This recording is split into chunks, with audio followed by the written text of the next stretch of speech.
What is up? It's Friday Night Fight Night. How is it going? You just gonna throw it to me like that? No, it's echoing real bad in my head. Oh, that's weird. Do you I don't hear have it? an echo. I don't have an echo over here. Hey, No hey, echoes Bree, here. how's it going in chat? Anybody in chat, if there's an echo, please let me know, so we can take care of that. But yes, it is Friday Night Fight Night. He's throwing it to me though because we have a very special guest. But coming up, we are going to have the Smackdown watch along. We will not be doing the No Rampage Rampage. watch along. There is a problem. No echo. Thank you, AJ. No echo from Matt Ward either. By the way, welcome everybody in chat. Bree doesn't hear one either. I know what it was. I forgot. I pulled the stream up. Oh, you pulled the stream up and then forgot to mute it. to be Got able it. to pull the chat out and forgot to mute Yeah, the stream. So it's all good. It's all good. We're figured it professionals. But yes, ladies and gentlemen, there will be no Rampage tonight as they are going late tonight after the NBA. So we will not be covering that. So it might be an early episode, but we do have college, March Madness, whatever. It's basketball. The thing with the ball and the hoop and the thing and the thing and the slam and the thing. However, we do have a very special guest joining us today. He has had a 2-decade-long career in Florida and the Southeast and the Indies. He is a good friend of mine. He also has a very big show coming up with a brand new promotion called United Elite Wrestling. And we are going to be checking that out come June 3rd. Ladies and gentlemen, the one and only, the authority, Eddie Torres. Eddie, how's it going? What's going on, gentlemen? What's going on? going on. Thank you for coming. Nice to meet you, sir. We do really we love having I would much rather talk to a guy who's like on the indies than talk to a guy who's in the big leagues, because I'm more of a college football fan. I feel like to me, in this every wrestler I know goes out there and gives it their all. But I've been to some indie shows where there's like 10, 15 people, and those guys give it. You couldn't tell if there was 10, 15 people or if there was 200 I'll people. check back in later. Love all you hands clapping. Thank you, Bree. We'll see you later. Bree is our other co-host, but she's actually at an indie show right now. Because again, we all love the indies, so she had to go. I think this might be the one she's commentating at. They gave her a spot to commentate at a show. She's going to be commentating one, which is really cool for her. So good for her. She's up in Detroit. But that being said, Eddie, you've been doing this for like 20 years now. Like, when did you officially start? I started in October of 2001 in Zephyr Hills, Florida. So that's where I debuted. Most guys debuted in Zephyr Hills, Florida, in the indie scene at that time. October. It was like the second Friday of, I can't remember the date. That's how long it's been. And but yeah, it'd be 20 going on 22 years this October. That's right. So, Eddie and I were introduced. I was introduced to Eddie through a good friend of ours, Michael Patrick. And we got to work together on several shows. I even booked him as a regular. He was going to be my first champion before we lost our building. He was going to be our first champion for Innovative Wrestling Experience, which, by the way, in a little bit, we do have a match from 16 years ago to embarrass him. This is full head of hair, Eddie, by the way. He also I don't got none. So we're good. This is also, he also destroyed my car. But I let him. It was a work. But good times. It was very good times.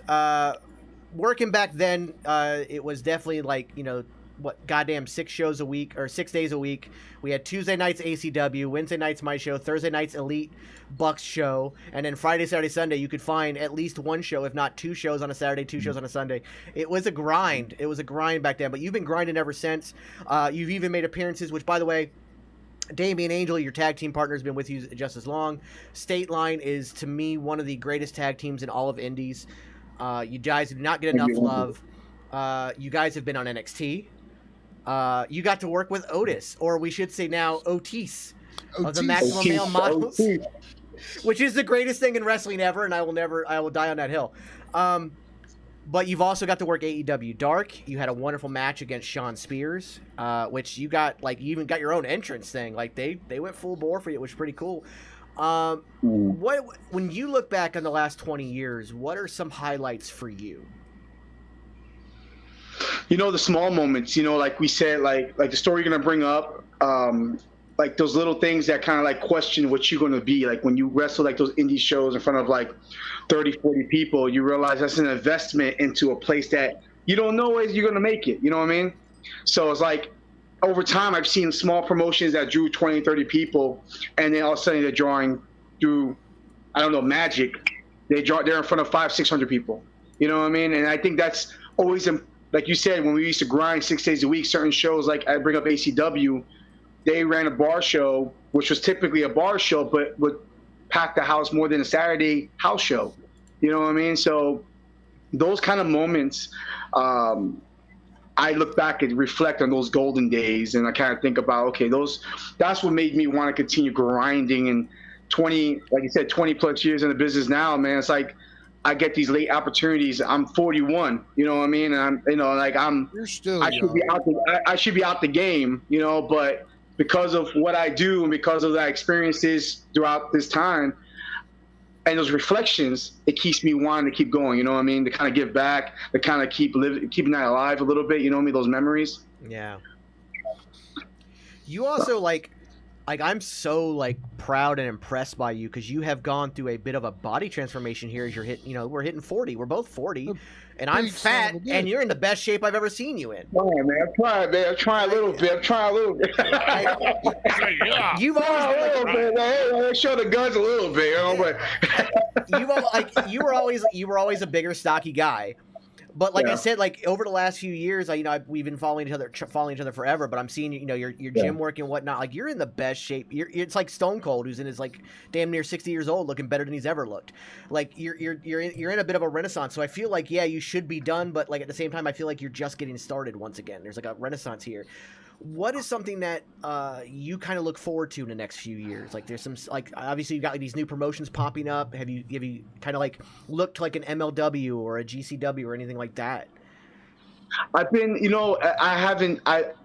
There was a time frame like you brought up NXT with Damian a few years back before COVID, and then AEW spot came right when COVID was just like getting back in order after COVID, and I didn't realize those opportunities would come. Usually those things happen right when I realize, maybe I should start like maybe not putting too much emphasis on things. Boom, a spot opportunity would come through. That's the magic of wrestling, right?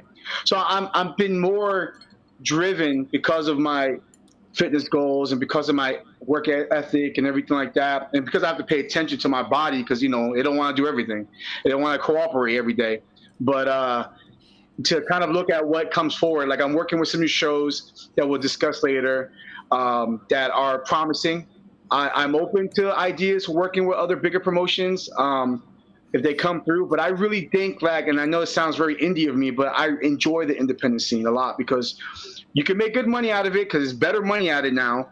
You can have a lot more opportunity to be in front of a hotter, lively crowd that's a little more intimate. And then you don't have to worry about like the strenuous activities of like this contract, you know, stipulations and things like that, right? I mean, I would never say never know how that goes, but I enjoy what I'm doing. So it's kind of like open, like it's kind of like a ... for my future. Like I wonder what's going to happen, but I am enjoying this prime right now. I really am. I'm surprised it's still happening. So knock on wood, you know? Yeah. Well, on that note, 40 is the new 20. Yeah, I'm telling you, man. Thank you. But speaking of 20s, I'm gonna go back. We're gonna bring up this match. I want to show everybody this street fight. We got to bring this up. I actually personally, I love this match. Wait, I think first off, Torture is this a pin moment? Is this a pin match? Yeah, I would say so. Okay. First off, like Torture is another wonderful human being, and a great dude. Had a wonderful gimmick. But even just the start of this match was genius to me. And we're going to go right from the beginning of it. So let's go ahead and bring that up. Hold on. Wow. We need to start a petition to get this man on Moist Wrestling League. Yes. I don't know if you've... Oh, okay. Yeah, real quick before we start this. I don't know if you heard about it. Do you know who Moist Critical is? He's an OG, no, I don't. He's an OG YouTuber. He's actually based in Tampa. But he's one of the OG YouTubers. He's one of the biggest ones in the world. He actually has his own, like... he has his own gaming league now, or esports team and whatnot. But he started a Moist Wrestling League, which we found has more storyline than even AEW. But it's one of those like really over the top gimmick ones. If you get a chance to check it out, it's phenomenal. But let's go ahead and watch this. Apparently, when I go full screen, it's not letting me do it, so we're going to leave it like this. But that's fine. And of course, guys, remember this is 16 years ago, so the quality is not there. Even the hair quality was better too in my head. Look at that, I love it. Look at that. There's Billy Dalton. Oh, Billy Dalton. Good old Billy Dalton. Guy tried to decapitate me with a clothesline. Yeah. Wow. I feel like I waited there forever. I remember this specifically. Like this guy saw this. Says you. I'm waiting. Yeah. Like unnecessarily longer than I should. Weird, like watching yourself back all these years ago. Yeah, it is sometimes. There it is. Now this dude right here, he's heavy. He's a big dude. I mean, he was big. Oh no. But he's, he was very, very agile for his size. Like I was like, I'm thick, but he's bigger and he's agile for his size. Yeah, he's got a Bam Bam Bigelow style. Yes, very much. You're seeing a lot more of that also. These big guys with Bam Bam style. He was ahead of his time on the Indies. Torture was. Yeah. A decent crowd, about 40, 50 people. Yeah, it was a VFW, right? It was right there in the on Kennedy. Yeah, in the middle of the city. Yeah. Wow. Oh Jesus! I don't think we spent much time in the ring either. I think after, we were like, we're like, nah, we're not gonna do this. So it's not gonna happen. It's a street fight. It's a street fight, Yeah, but it's funny. Still, like real quick little tidbit with me and Torture. We've wrestled each other many times. This is probably the most extreme one, and every time someone's gotten hurt. Like it just happens. We hit too hard, we swing too hard, and he's always say, and I'm probably breaking the fourth wall here, he worked for a construction company, and every time he got hurt in wrestling, he would claim workers' comp and get paid because of wrestling. And after time, so every time he got hurt, yes, he would claim it, and then he would get paid for wrestling. So he got paid good just to get beat up. Yeah. So that little girl right there, that's my daughter. She's now 22 and just had her own son. That's Chloe. Oh well, oh my God! I'm a grandfather now. Wow, man, wow. Oh God! You don't have to pull out the age cards. Woo! God, I just feel. Oh my God, that's ageism. Yeah. Wow. Yeah, there it is. It's gonna start now. Funny thing is, this is good parenting too because your daughter's in the front row. Yeah, exactly. So. Oh, that was bad. Terrible. That was terrible. I think I brought it up. There you go. A little better. That's a better one. Yeah. That first one was just garbage. Like for a while. No, go ahead. I was just saying. I mean, after a while, you realize I know he could take a hit. I was like, I don't want to hit him too hard, even though it escalates more later anyway. Oh yeah! Unless you hit me with a crutch, that's gonna hurt. I don't know how to wrestle. I would probably won this match already. You know how? Because you'd have done it. Yeah, you'd have wrestled naked, going to Crisco. I know. Okay, you win. Yeah, see, that's what always happens. You win. I'm like Roman Reigns. Oh yeah! Wow. I think I remember this. He gave me this shot with the chair, and he was supposed to, like, typically in wrestling, again, you're supposed to hold the handle, right? Hit him. I got hit straight edge of that chair on my ribs. Like, I mean, it was like, he took me. Oh, there you go. That was the gimmick, right? My ribs were hurting. I was bruised, whatever, beaten up from our feud. No, it was a shoot. He bruised my ribs for real. Like, that was nothing. Because at that time, he realized this hurt a lot because he put all his weight into my ribs. So those are real screams. So. Flair? No.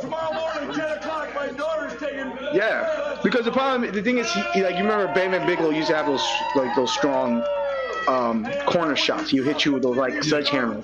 He did the same thing, but lot more vicious.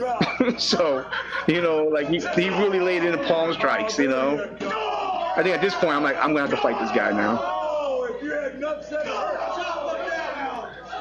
Wow.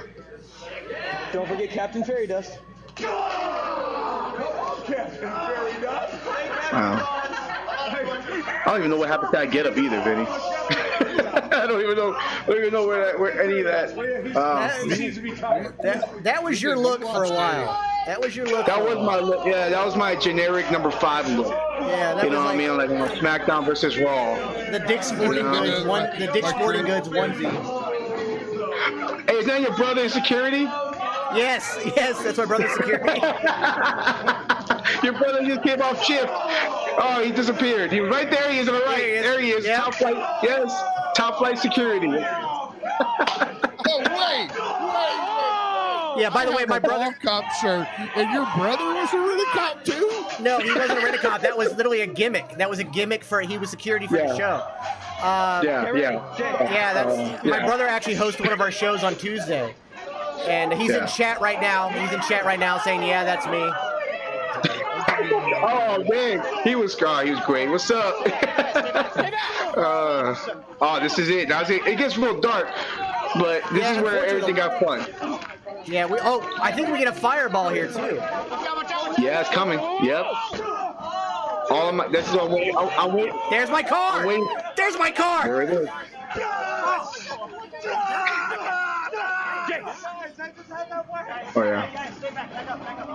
Oh yeah. That's a conversation. How did you have that conversation? I have a question for Vince. How do you have that conversation with this man going, "Hey, what I'm going to need you to do is fuck my car up tonight"? Like, straight up, fuck. Well, no, because they said they were going to go out. I told them they could go outside for the street fight. And I said, "Look, my car's parked in the first spot. It's already damaged. You're going to know it's mine. Go ahead and slam somebody on it."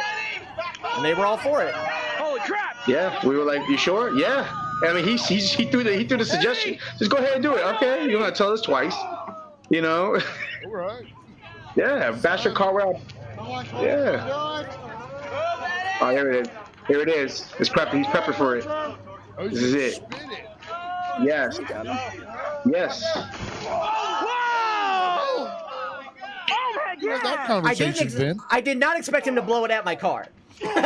No. That I didn't expect. No. Thing is, we didn't think that was gonna happen, but that was the plan because I had no way of moving out of the way quick enough. Even though that fire still burned half of my back, so all the hair on my back at that side didn't grow for a while. So it was irritated, but nothing bad. But we realized later, like, that's not a good idea to blow fire into the front end of a car. Yeah. I don't know if that was a good. Yeah, I did. Oh, I forgot somebody attacked you. I don't even remember. Like, we had a story. Like, look, we had more stories than AEW. No, you have some. Yeah, I forgot about. You have some guy who came from nowhere, hooded up, hit me, and then ran away. Like it was crazy. Yeah, I forgot who it was. So who came up with the fireball? That's his. That's torture. That's his whole gimmick. Yeah. So he's like, "Hey, I'm gonna put fireball." You're like, "All right, yeah." That was at that time. It sounded great. Right now, I'm like telling myself. I would have told myself then, no, don't do it. So let's say, don't do it. Don't do it, kid. At that time, we were like, everything was just like, yeah, we'll do it. We'll destroy our bodies in cars. Right. We didn't care. It was Brenton. It was Brenton. Yeah. Who attacked you. Ice. Yeah. Brenton did say that. That's crazy, man. Wow. But everybody was out there. Every single person walked out there. And then, coming through, camera crew, folks, came back in. I think this is the end, right? Yeah. Because his gimmick was when he comes out the entrance, he blows fire. That's just what he does. That's part of his. So when I attacked him, he didn't get to do it. Oh yeah, he already won. Yeah, he pinned me outside, right?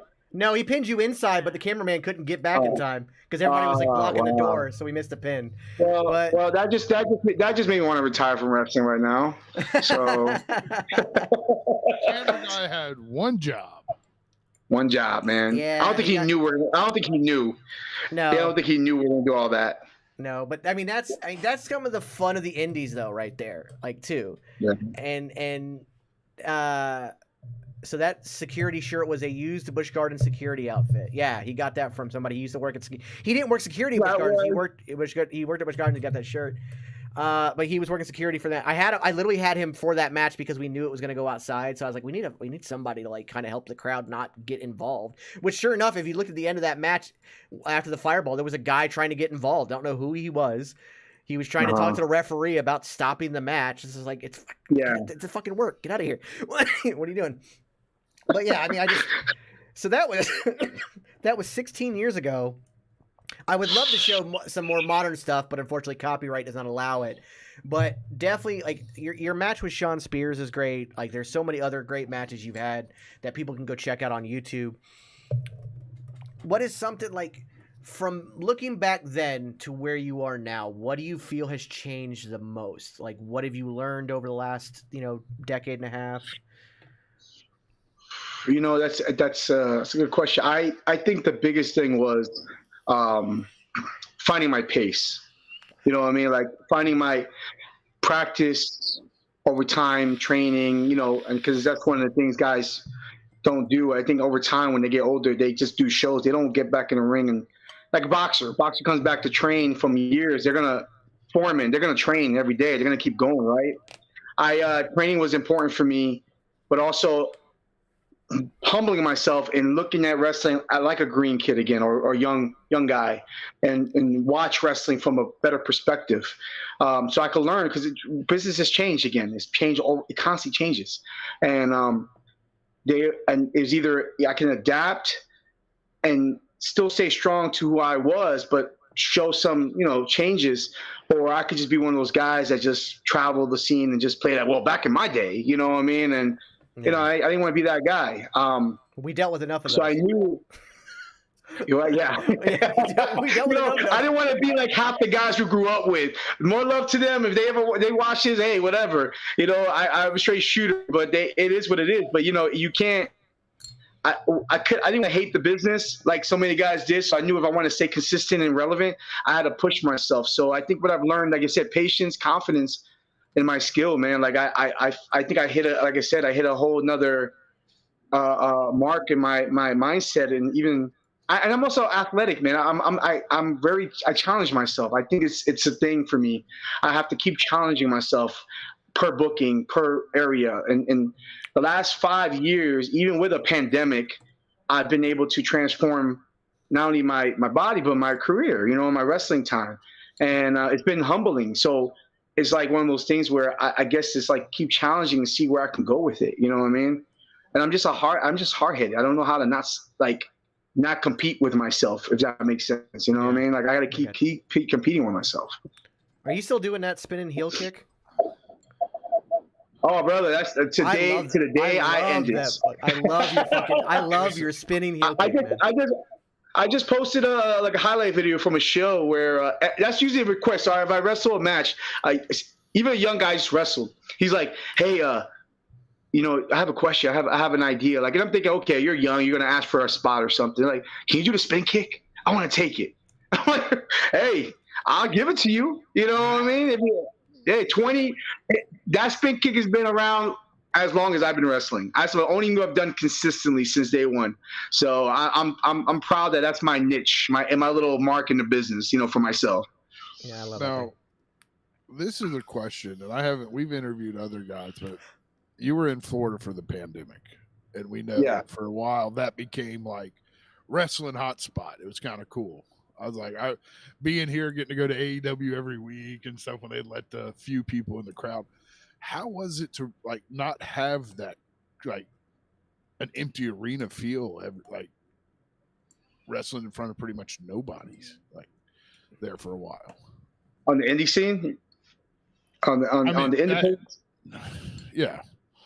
Like watching like WWE do it was lackluster to me.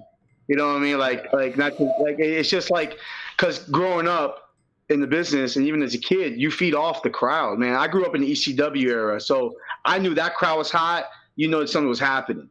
You know what I mean? But even watching it play off with the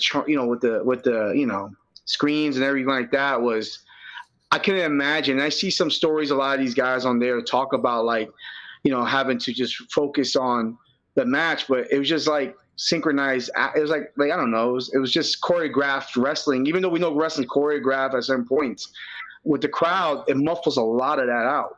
You know what I mean? And you get so much more in tune to view. Like, okay, you know that they're gonna react to this. You're gonna get the holy, whatever, and you're gonna get all those. This is awesome, whatever. If it's all forced, I couldn't stand behind it. I didn't watch it. You know what I mean? I couldn't watch it. I kept watching old stuff prior to that, and I just couldn't do it. I got into this business to be in front of live crowds.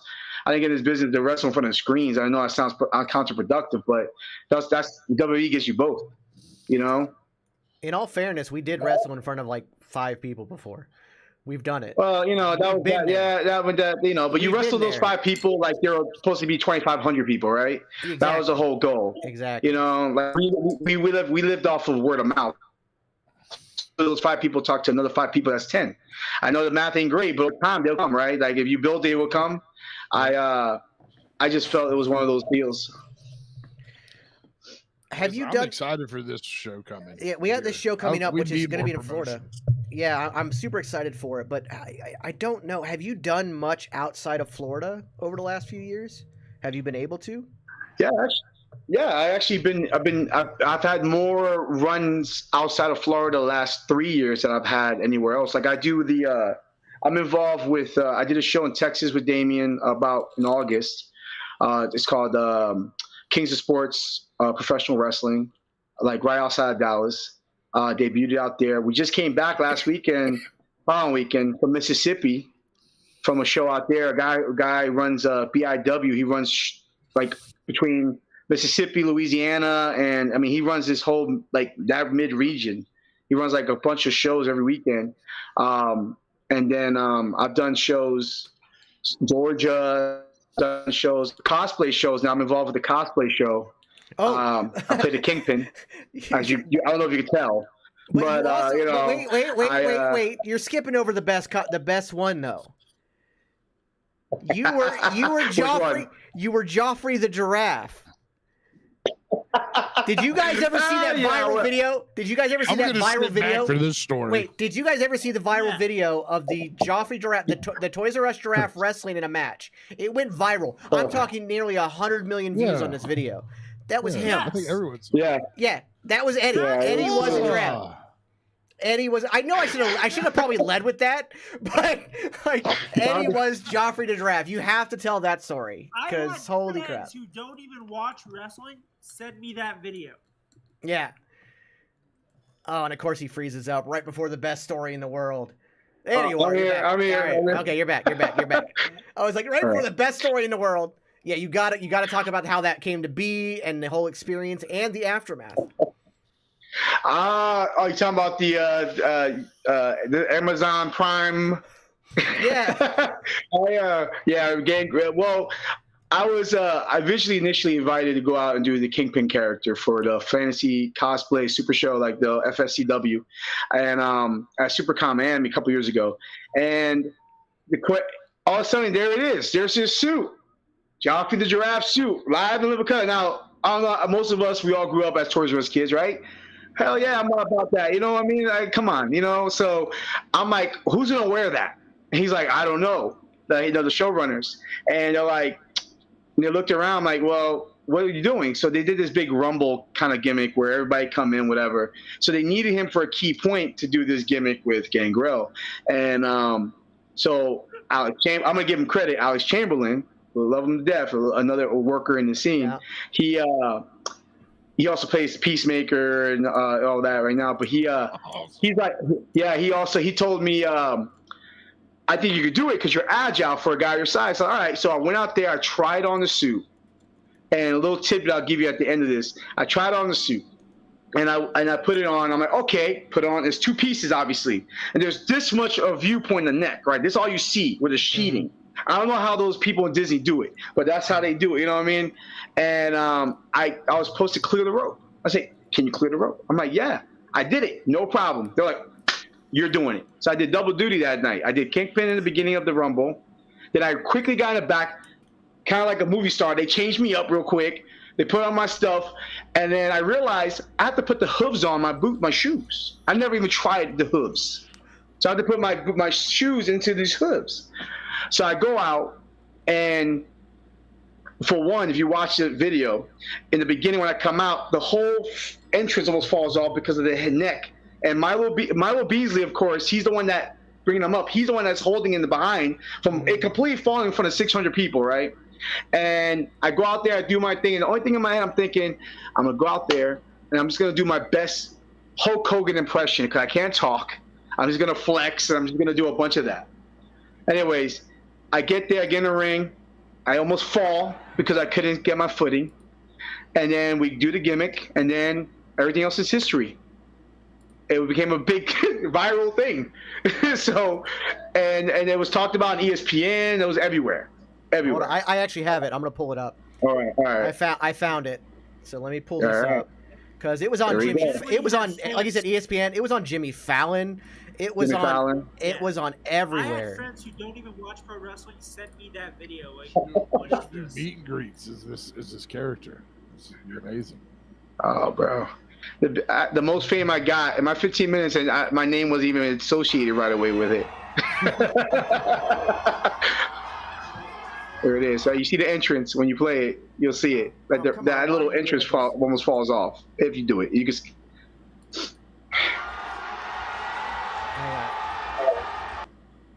Oh, come on. I have 500 gigs of internet and it's going to mess up. Yeah, but you got 600 windows open at the same time. I do not. I only have 512. That's why I put a bigger TV in my office. There it is.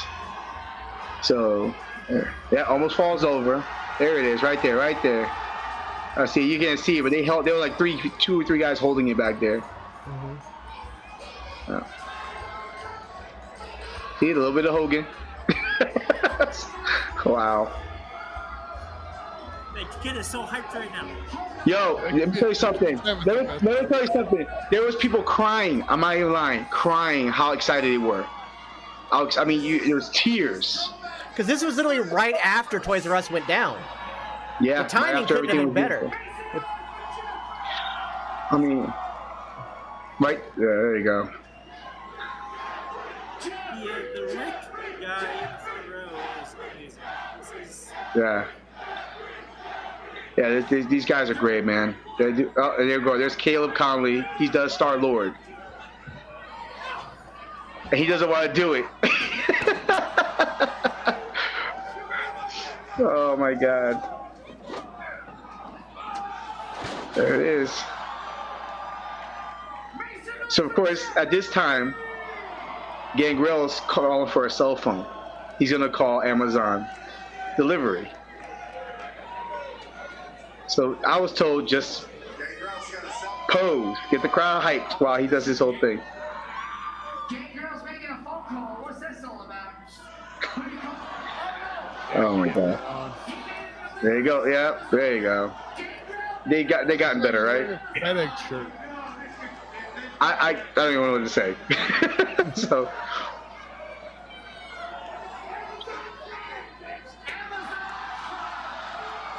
Oh, you almost got hung in the rope.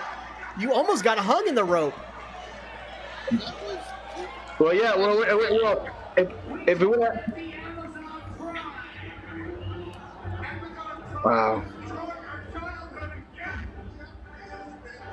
Yeah, that was crazy. Yeah, I think if that thing would have ripped off, it would have just revealed me. But it had like 2 suspenders on it. Like it was impossible to rip off. It was, well, I mean, they put a lot of money on that. That's that professional grade stuff they use for like their, whenever I guess they endorse their commercials and stuff like that. That was the exact same suit. So, yeah, the big 20 years at that time, by 16, 17 years in the business, biggest thing I've ever done. So, well, I mean, it was everything. Miami Herald hit me up for an interview. When I finally got an interview, they finally named me as independent wrestler. Eddie Torres dressed it up, and it was very. At that time, no one cared about that. And I didn't care either. I thought it was an amazing thing that it got so viral. It helped the promotion get more cosplay wrestling, Gangrel was hit up everywhere he went. To this day, we laugh about it. Every time I talk to him, I'm like, Amazon Prime, it was a little joke.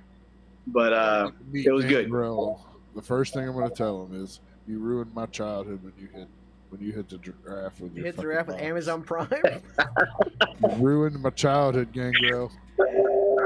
It's things like that to me that makes wrestling so much fun, and it makes the memory so much fun. And we talked about this story right before going on air, and I want to tell this story.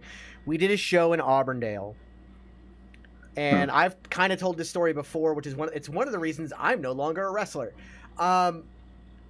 This is 4 years into my career. Like I said, I'm wrestling 6 days a week now.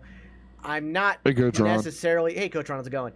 I'm not a green boy anymore. I'm working my way up, but at the same time, I remember it was Bruce Santee and Chris. Oh God. Oh my God. One of the older guys. Yeah, they were like, "Hey." Talking about Chris Nelson. Chris Nelson, yeah. He's like, "Hey, it's Green Boy Day. In this battle royal, we're lighting up all the Green Boys." They tell us in the locker room. I was like, "Oh, I'm gonna fall into that category, aren't I?" Sure enough, I'm in number 11. We do one of those stupid spots because there was a really big kid, like he was like massive, like Sam's Stackhouse size. So we do that spot where like 10 people are trying to throw him out. He kicks us all off. We all explode off.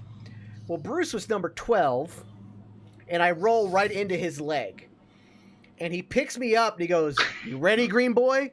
I was like, "Yeah." Now remember, Bruce Santee is like 6'7", 320, avid steroid user. Like, proud of it. Massive dude.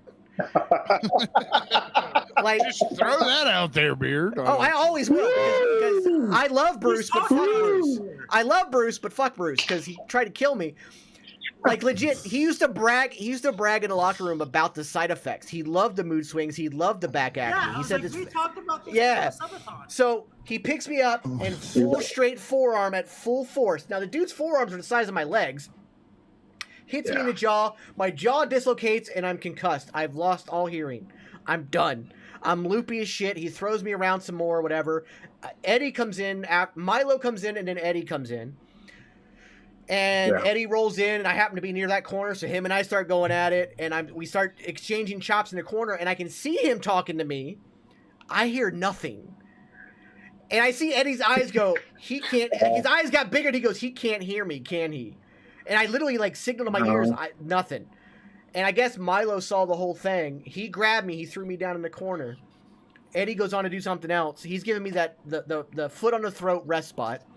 And Bruce grabs Milo by the hair, chucks him one-handed backwards, picks me up, throws me over the ropes like this, and then full-on Big Show chops me.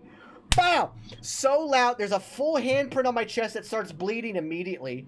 It was so loud that Jarrell Clark, a indie god, like a legend of the indies, Jarrell Clark, comes running out of the back thinking somebody had shot a gun at this show.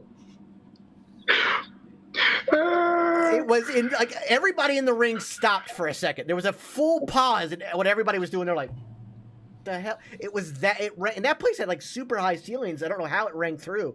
It rang through the whole place. But my favorite part of that story, this is kind of the Jesse, thanks for the follow.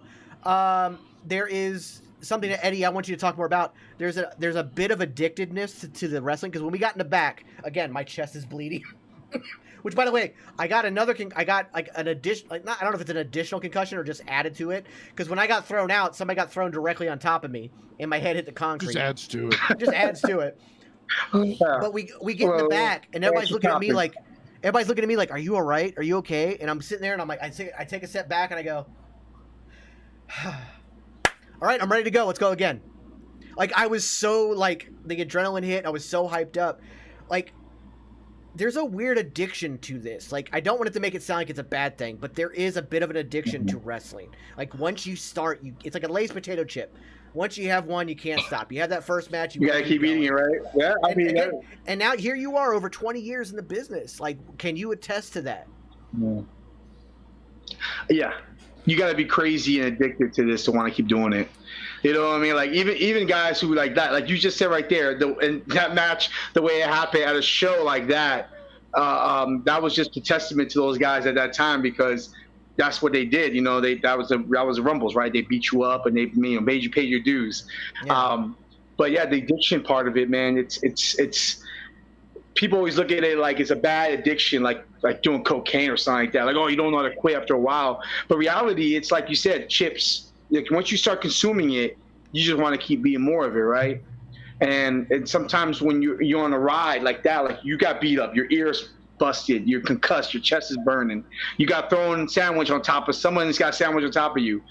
You want to keep getting back in the ring, and I think that just says your, as we call it now, passion. You know what I mean? It's our passion to want to keep performing and keep working and keep moving. And for me, it's the same thing. Like once I get in it, like I just did a triple shot. I did a Friday show, 2 shows on a Friday last week, and I did a Saturday show in Miami. So I did Orlando, Winter Haven, and then I drove all the way the next day to Kissimmee to do shows. And I'm thinking, like, I'm not gonna survive this. I'm older. I don't know why I did it. I could have said no. I'm privileged to those opportunities now, and I did it. And I promise you, I mean, I felt by Sunday I was exhausted more from the driving than I was from the matches. I enjoyed it. You know what I mean? It fed me. It made me feel good. And it also gave me that repetition. Like we used to do 6 days a week. Our bodies were so used to that type of trauma, and our body would take the hits, that it was just us trying to get in there and trying to work, man. And I that's one of those things that I look back on, like we talked about earlier, was like I look back at that mentality, and tapping into that mentality once in a while is refreshing. Yeah, there's definitely something to it. The drives are definitely a thing. I love road trips, but those can be very exhausting. I remember a trip to Melbourne. I don't know if you went to that show. I think you did. But it was Michael Patrick and a bunch of other guys, and we took like 3 cars because there were so many of us. But I remember like we hit that Alligator Alley section, and we're like, oh, we all have to pee. And there's no gas stations. We're like, fuck. So we're all like, by the time we found a gas station, we all get out of the car. We're like, we'd be on the pee walk to that shaking, like, we're like half a second away from peeing ourselves. It was crazy. Well, that's something we all look back on fondly, as much as we almost killed ourselves. Like, are there any stories I need to know before I get in the car with you, Vince? No, you'll be fine. I stop a lot more. I stop a lot more often. You'll be fine. I'm about to ride with Texas with this man. We're going back to Houston, which by the way, while we're in Houston and we're going to be with Texas All-Star Pro, I may try to pimp you out a little bit to Texas All-Star Pro, because I think you'd be really good. Hey, man, look, pimp away, brother. I'll take it. I figured That's all right. But I want to talk about. I'm not a complete hoe. I'm more classier about that. You know what I mean? Yeah. Oh, this is high end. This is escort. We're good. But no, like. I want to talk about State Line, because to me, like, we unfortunately just lost, Jay Briscoe and the Briscoe brothers. I think we're the greatest tag team of all time. I think they transcended everything. But to me, Tommy, I think. What's up? Hey, Tommy, how's it going? I think that State Line to me is one of the most underappreciated tag teams on the independent scene. You guys have gotten to do really cool things, but I think you and Damian have always worked so well together. But there's also, like, you guys have also feuded, which is very kind of standard for a tag team. You always have that time where you guys feud, and you guys work so well. The chemistry is there both as a tag team and as opponents. Like, what has it been for State Line, and are we going to get some even more? Like you said, you mentioned you wrestled with them earlier, but like, are we going to get more State Line coming up? Because again, like I said, people need to learn about State Line. They really do. It's kind of one of those things where, as we gotten older, he has kids, I have kids, we have our responsibilities. We try to work within our schedules, but we've been fortunate, like, we've been fortunate to continue moving along. It's funny because coming up the scene, we dealt with guys like, like you hear about the Briscoes, but in the indie scenes, it'd be like the Chris Nelson and, the new Heavenly Bodies and those kind of guys, the Heartbreak Express, you remember those guys. And these are like other synonymous tag teams at the time. Dark City Fight Club, the name one, former NWA champions, tag team champions. So we're like, what do we do to stand apart? We don't have a lot going on. And over time, it gradually built for us, and we stood kind of collectively together. As we feuded, we started off like that. When we first met, trained at Kern School, we were working each other. He was behind me. He's like a few years less than me, but he's been doing it over 15 years himself. And we decided to make this a thing after we realized, well, we kicking each other's backsides. Why can't we just do it together? And that's been the thing for us since day one. You know, we push the fact of traditional wrestling, tag team style wrestling, but also maintaining the way I told you, our mindsets, and keeping our bodies and our creativity going. And like we said, we just did stuff in Mississippi. We just did a show in TCW. They've done the championship out in Winter Haven. We a great crowd out there. And we get people ask us to keep working. We try to use it like a opportunity to work, like a request. You know what I mean? Like, we want State Line to come in. Okay, we'll come in. You know what I mean? And it's also humbling because guys still want, like you said, and people still remember us and still appreciate our work and our time as a tag team unit, even though I've done a lot myself as an individual worker.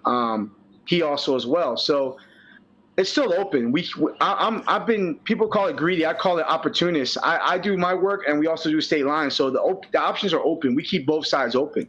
We also don't understand the market. Some people want to use this, and like, we don't have a lot. I look at something like, okay, they have a lot of singles guys. They don't have many tag team guys. Let's go in there and make their tag team look good. Let's go in there and spread our name out there. Let's go out there and do what we can do best. And that usually works for us. And fortunately, we've been able to continue moving forward with that together and collectively. And it doesn't help that we both, best friends. So, you know what I mean? Yeah. You know what I mean? So it kind of makes things easier. You know what I mean? So we have a question from chat. They want to know, what is your finisher as a singles wrestler, and what is State Line's tag team finisher? Well, my finisher as a singles worker has been between two. I do what they used to call it the Fireman's Carry Michinoku, which is Fireman's Carry, and then they call it different names now. They call it like the Cradle Shock, I guess they call it now. But back in the day, it's called the Spicoli Driver, my era of guys, you know what I mean? Yeah. Which is basically like you grab your guy on the shoulders and you kind of flip them forward and you lay out with it, and they lay flat. I also use Uranagi, which is a modified version of the rock bottom, but the Japanese style. So I've done that on my own. State Line, we used to do the old, like, we call it a state of emergency, where Damien will come off with the leg drop. With the frog splash, I come off the leg drop at the same time, off the top rope. Mm-hmm. Yeah. If there's a cut, yeah, we stopped doing that because we got older. So yeah, you know what I mean. Yeah. After a while, jump off the top, but that was our main move for a long time. Yeah, sacrifice the coccyx, man. That leg drop from the top. Man, listen, man, I did it for so long, and it was one of those things that I loved, and we enjoyed. Like you said, we both loved how. Like RVD and Sabu used to do something modified, like the Eliminators, just something like that in ECW. We should try to emulate ourselves like a little bit up between like the Heart Foundation and Eliminators, kind of like in between those guys, like traditional 80s style wrestlers, the dynamics of the little guy, like the workhorse guy, and then the big powerhouse, right? That was always a dynamic in anything you watch. And I still believe in that. And also looking the same two we match. But once in a while we bring out that classic. So yeah, that's that. We call it the state of emergency. So if you watch any State Line matches in the past, you'll see it. Well, I definitely recommend everybody go do that. Let's talk now about this show coming up on June 3rd for United Elite Pro Wrestling. Out of Jackson, it's going to be right in Jacksonville, right? Give it up for Jacksonville. Yeah. Sorry. It's already looking. Come on. Hold on. Come on. You got your Jacksonville tat. Oh man, he's in it. He's Duval all the way. Like you said, this is a newer promotion. The card's already stacked. Like it's a very stacked card. Like it looks so good. Like, what are you kind of expecting from this? Are you looking forward to it? Do you know who your opponent is? Can we announce that yet? Yeah, my opponent just got announced. I never met the guy before. I can't say the name right now. I just found out 2 days ago I was working. But when I got contacted about it, he was a base promotion come out of Virginia. And I guess he moved to Jacksonville, the promoter, and we stayed in contact the last 2 years. Messaged me, saw my work, seen that what I've been doing. been trying to work, get myself out there a lot more, and hit me up and told me if I wanted to be involved with something in Jacksonville. Now, I worked Jacksonville before for other shows, but a few years ago, nothing sticked. So I'm looking forward to being part of something brand new from the ground up. And it's not new because obviously, UEW has done something up north. So it's cool to be something of a rebranding for themselves down here. And it's the best place to be at right now. I mean, I always tell people Florida is a hotbed for wrestling. No matter how oversaturated it is with indie shows, if you know how to run a show right, you're going to run a successful show. So you're going against the Platinum icon Phil Brown. Holy shit! Yeah, this is going to be. Right? It's going to be I think this is going to be a real hard hitting bout. Corner. Yeah, we are going to be there at the show. We've already talked to them. Get the Crisco beard. Yep. TGN Networks will be there and we will be there to rep your corner as well, sir.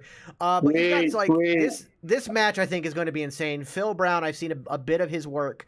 It's going to go back to your torture days. It's kind of also why I wanted to show that match.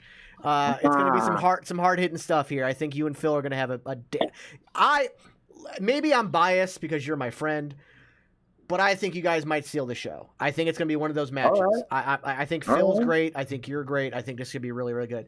But you've got some big names on this card. Like, we got Tessa Blanchard doing an open challenge that just got announced. Let me see some other ones we got here. The Ill Begotten versus New Nation, which I fucking New Nation is so good.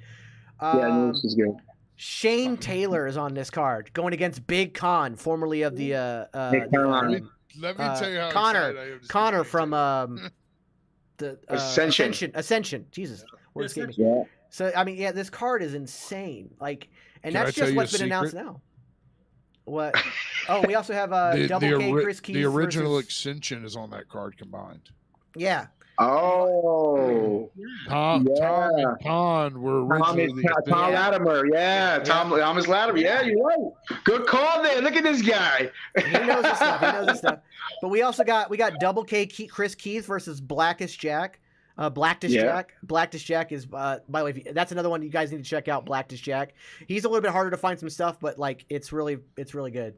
Obviously a great homage to Cactus Jack. And then, like I said, we have the Tessa Blanchard Open Challenge, so it'll be very interesting to see how that goes. But this is UEW Reloaded on June 3rd. I believe tickets are available. Yep, tickets are available now. So everybody go check that out. If you're in the Jacksonville area, if you're in the Florida area. Yeah, Florida, even southern Georgia. Even if you're in southern Georgia. I don't care if you have to drive. It's worth it. Me and Beard are going to be in Texas in the end of May. So we're strategically going to plan our trip so we come back the day before the show.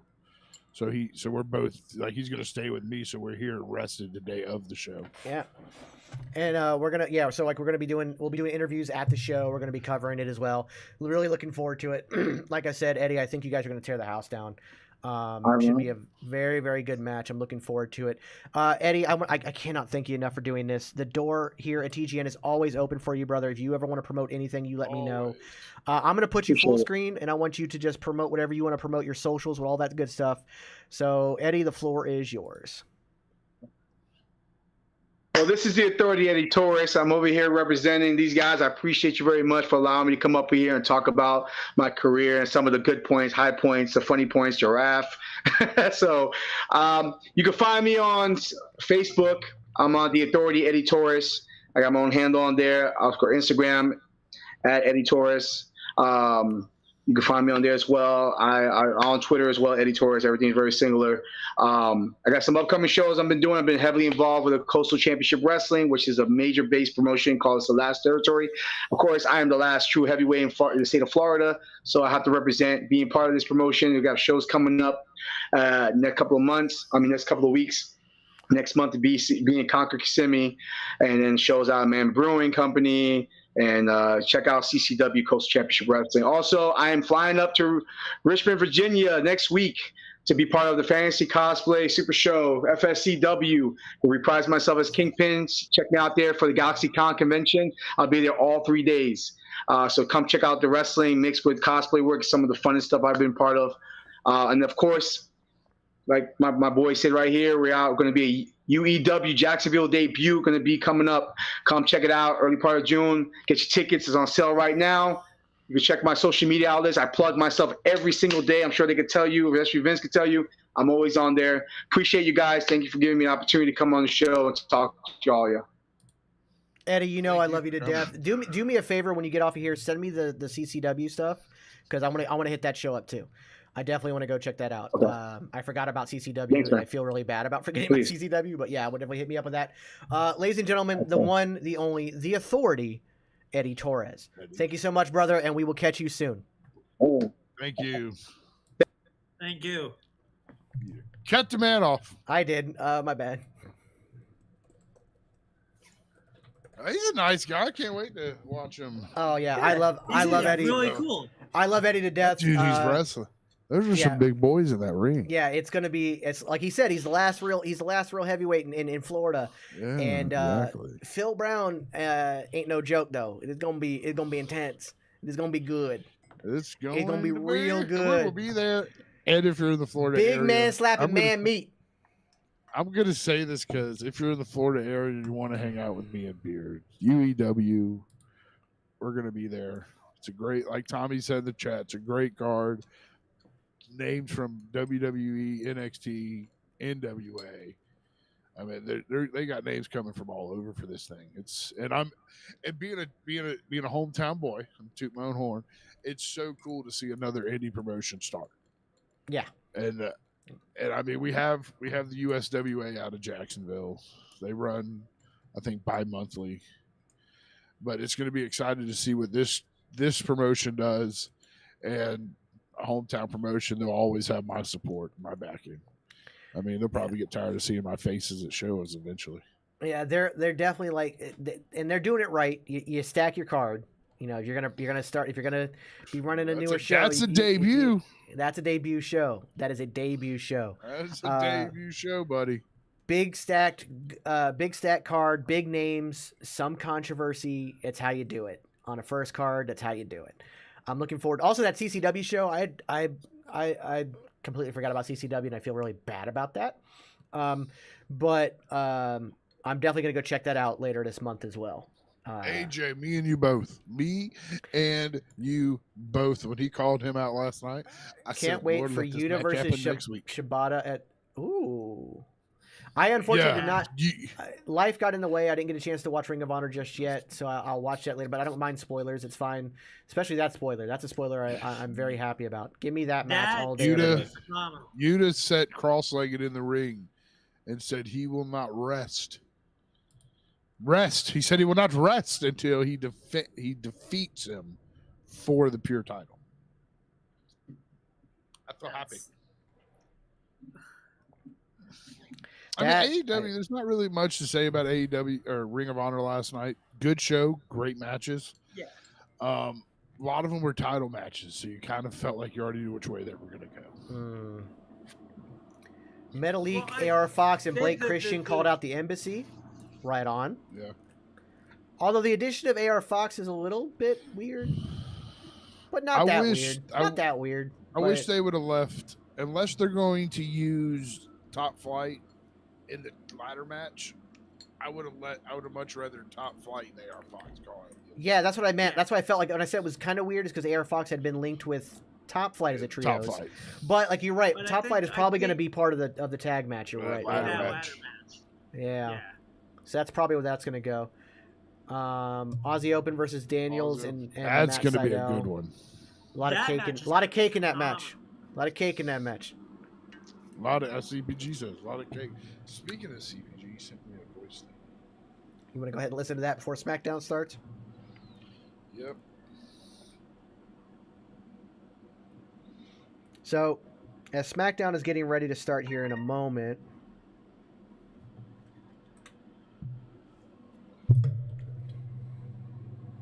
Oh, Eddie was thanking me, so I'm going to thank him back.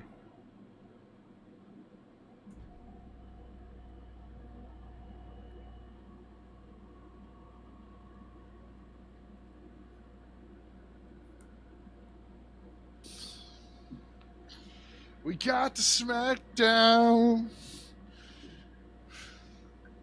Like we get in the chat, we're not going to be doing Rampage because I don't even know when Rampage comes. Yeah, Rampage is going to be after the college basketball because March Madness is on. So they didn't. I would have thought they would have normally went to the 7 o'clock Rampage, but they didn't this week. Yeah, 7 to 8. They're just going to put it on after when the game is over. But sometimes those games before that. There's games yeah, on TBS. that's true. They do start running all. We are in that section of March Madness where they start running all day. So. They screwed up. They've been screwed with my mom's Price is Right, and she's not happy about it. Oh, you don't mess with somebody's Price is Right. You don't mess with the Price is Right, baby. Like she got mad at me. And I was like, I can't. I don't control. Fix it, motherfucker. Well, it is your fault somehow. I don't know how, but it's your fault. No, it is crazy like how March Madness gets, and then that's the downside to being on the channels that AEW runs on. They have to deal with sports. And happy St. Patty's Day. Oh yeah, happy St. Patty's Day, everybody. I forgot it was St. Patty's Day. So did I. I've got a lot going on. My mind is somewhere else, but totally forgot. Totally forgot. Ladies and gentlemen, I really hope you guys enjoyed talking to Eddie there. Love having him on. The door is, of course, always open. And as we get ready, we are in Kansas City, Missouri. The Authority, Eddie Torres, has liked our stream. Yay! I like it. So we've got Drew McIntyre versus Sheamus tonight. The winner gets to face Gunther at WrestleMania. Now, with the rumored triple threat, how do we think this match is going to end? Interference. No contest. I think it could be no contest. Double count out, maybe.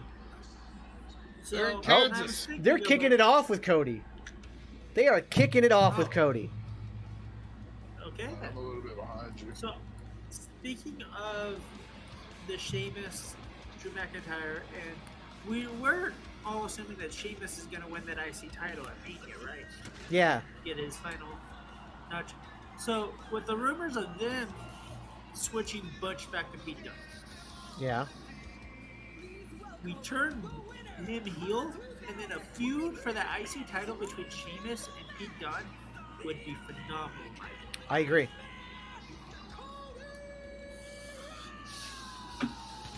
Smackdown. Like, turn Pete and what's his name on Sheamus. Yeah, I don't understand. By the way, as we watch this, Cody Rhodes is coming out. I do not understand John's talk of there being too much pyro for Cody Rhodes. He gets one pop. There's too much pyro. He gets one pop of pyro, then he gets that moment where he gets to do this from the ground. He pops up and he drops the arm, and there's a row of pyro, which again, still less than Edge. Like, I don't understand it. Like, where is it too much? No, but they've been giving him pyro now when he gets on the 8 curtain, when he gets on the ropes. They'll go like this, and they give him more pyro once he's in the ring.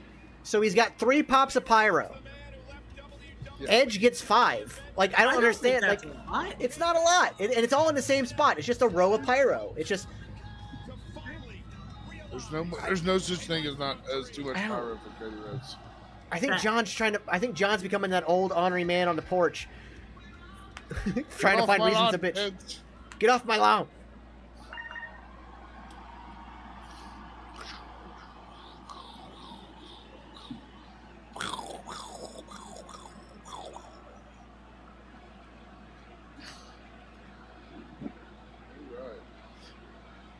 Cody's going to come out and cut another promo that's going to be better than, everything. Yeah. Kansas City. Is Paul interrupted tonight? Do they get to have another moment? Because I will have Cody and Paul in the ring together at any moment. Hey, Ginger, what do you do on April 14th? WrestleMania. I don't know. You want to go to CCW in Kissimmee? Yeah, let me try to get the van because my truck won't make that trip, but the van is available. Okay. I have to mess with my webcam for a second. Okay. I do want to point out that I have the utmost respect for our current champion, Roman Reigns.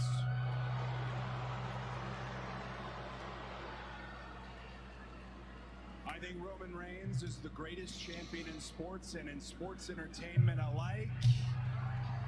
I look forward to seeing Roman Reigns in this ring at Monday Night Raw, and I look forward to beating Roman Reigns at WrestleMania.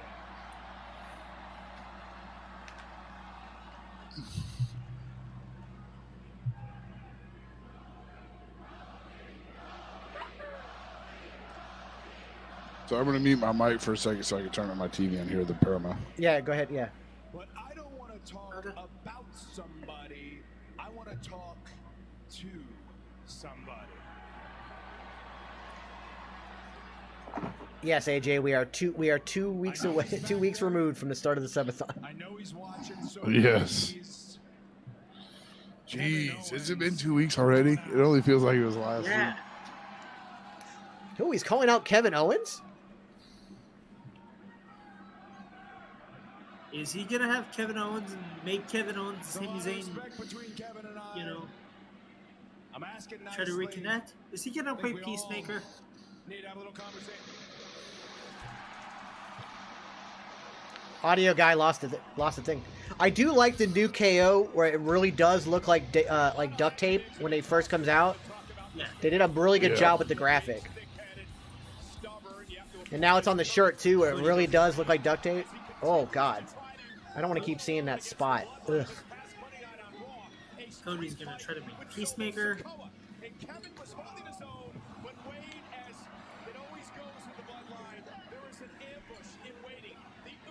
Maybe we can get some 6-man tags in before WrestleMania. That would be fun. I think it was. Yeah. It's Cody's been wrestling. Roman's going to be the fresh one going into Mania. Mm-hmm. Cody's been busting his ass leading up to it.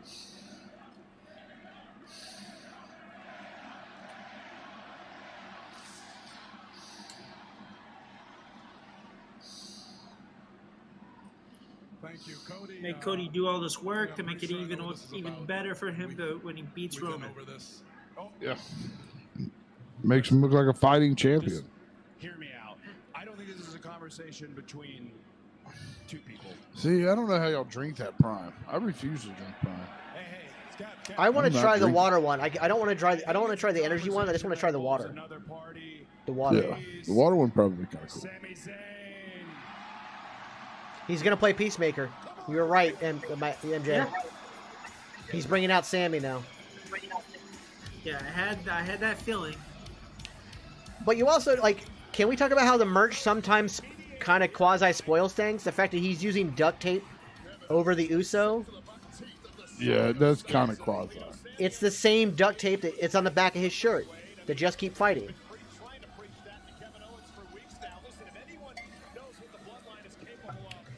I'm out of drink. I'm gonna have to go get some in the next commercial break.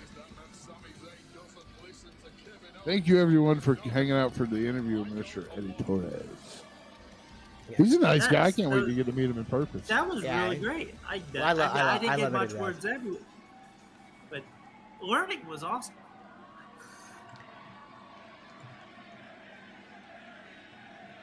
Sami Zayn has that shirt in WWE 2K23. Oh. You know another thing 2K23 spoils? What? Hurt Business 2.0. Really? Oh. Carmelo and Omos. Carmelo and Omos are in the Hurt Business.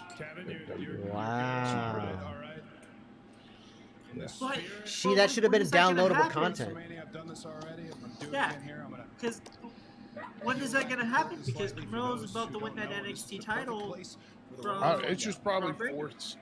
It's just probably a force in the future. Yeah, I was like, that is... For you, Kevin I was like, he's Owens. going to be in NXT for a while, because I feel like they're going to allow Carmelo Hayes to hold that NXT title It's for a true, bit. because I don't see him 6 or being 7 years ago, when I was so bold as to say to paper WWE, champion.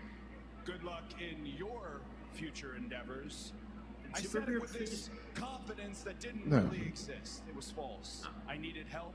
I needed contact. He's typing I needed on his phone. structure. I needed to know the Eddie's system just was sharing all our stuff, I so I want to needed make sure he someone gets to have love. my back, someone to root for. Oh, hell yeah. And you, sir, introduced me to some friends. You, I'm sir, feeling a made 6 that man. easy for me. I You, can sir, feel the made same thing my tonight. livelihood.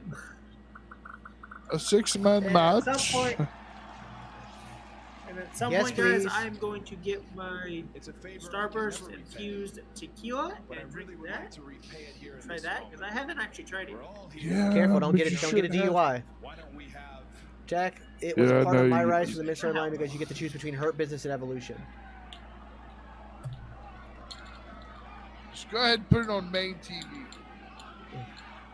Let it bring the Hurt Business to the Wild next one, tier. Wild One Have Grim Reaper branches. says, got a feeling. Yeah, I think we're feeling a 6-man too. Okay, I can't. The wait crowd to is have chanting, money "Hug it out." download the I've game. heard everything. I've heard everything he has to say. Yeah, but here's the thing, Kev. I haven't heard everything I you have got to it say. under And that's why good I authority. don't really know A what close else to friend say of at ours this is point because playing the I game feel all like- night. I feel Every like time he gets so close to throughout the finishing years, create a character, whether his we were game friends or crashes. enemies, we've done some pretty Aw. unspeakable stuff to each other, okay? We've turned on each other. So I we've guess hurt each other many times. he's playing Always the somehow it's found a way CBG. He's like, Yeah. you fucking die. I get right there to finish it. The goddamn game crashes. For the life of I'm me, hoping that Jimmy, mine doesn't crash because I'll be playing it on my computer. Yeah, I it's a don't good point. understand.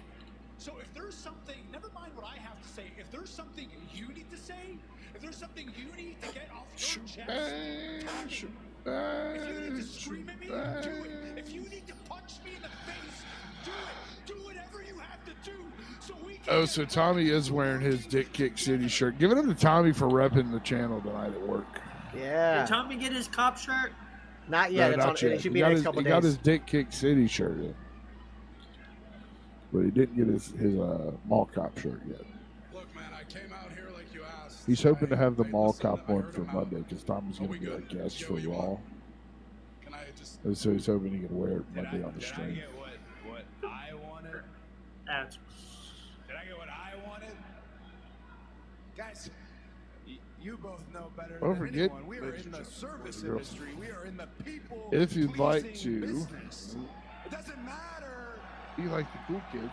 Doesn't matter what. You can check I out our want. merch. Sure, We got merch it for everyone. is Mike's what got I want. merch. It's what Super Michael merch. Cole wants. Got merch. Yes, I've go buy got my merch. merch. Wants. It's what they want. It's what every single person, everybody. They thought of making Mike a pair of shoes, but that'd just be an oxymoron. Mike, if we made you a pair of shoes, would you buy? I have a feeling like you have probably one of the badass most shoe collections. And it's nothing against like it's not. I'm just saying you seem like one of those guys that buys shoes just to have the shoes. Yeah, shoes and hats. Shoes and hats are definitely like vices. They want it. I can't say that. Wrestling belts are becoming mine, and wrestling memorabilia. So If we can come together, I don't have the room understand for we can wrestling do something memorabilia. magical. I would love to, but I don't have the money or the. We can be the ones dude, I got shit in my shed. down Like this is just a quarter of what I actually have. And I know, the I shed, know it might and I take definitely years don't till have this more is wall totally space. repaired, but I've told you before, we don't even My need wall to do this space as is my friends. hats, We actually. just need to work together. And if I know, See, they're all pristine, in good condition. You starch them, don't you? You're one of them fucking guys. You don't want a friend, you just need me to fight with Baby. I can't. My grandfather collected hats. His whole garage was full of hats. It was great. That's what's best for Like, business. he had hats of all kinds. We don't have to be friends. We don't need to be friends to do He it. had hats with two bills. Like he had a hat that had a bill on the front and a bill on the back. And I was like, "What's that for?" He goes, "Keep the sun off your neck." And it worked. That's fucking genius. Ooh. Cody, thank you Ooh, for joining Kevin. this. I really Kevin just hit appreciate hard. it. But I'm all set, Yeah. right?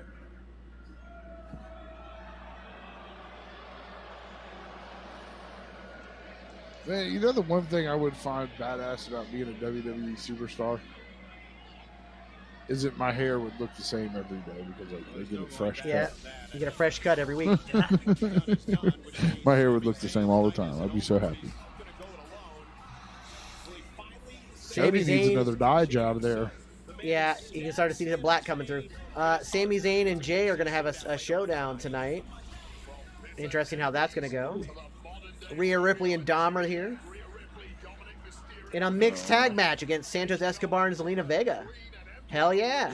That'll be good. Selena Vega is a badass in the ring. And has gotten in great shape. Speaking of Zelina, She's always in good shape, but she has really gotten in great shape. I know it's a few years old, but I finally just watched the Page movie. Yeah. Did not know that Zelina Vega played AJ Lee. Yeah. I was like, hold up, that's Zelina. Yeah, Zelina Vega got to play AJ Lee. Beard, go get you something to drink, sir. Yeah, it's commercial time. Thank you. Be right back. You're welcome. I'm telling you, man, me and Beard a little bit. I think after the stream, he's going to show me some of the 2K stuff. I'm excited to see it. I can't wait to have the money to buy it. Super excited.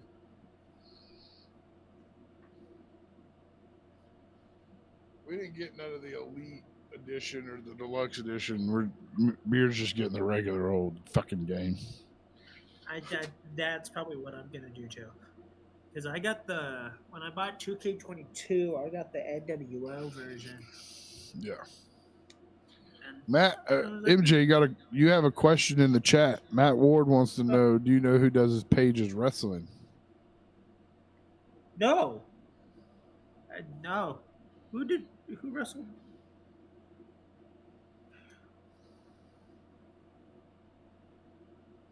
That's hilarious.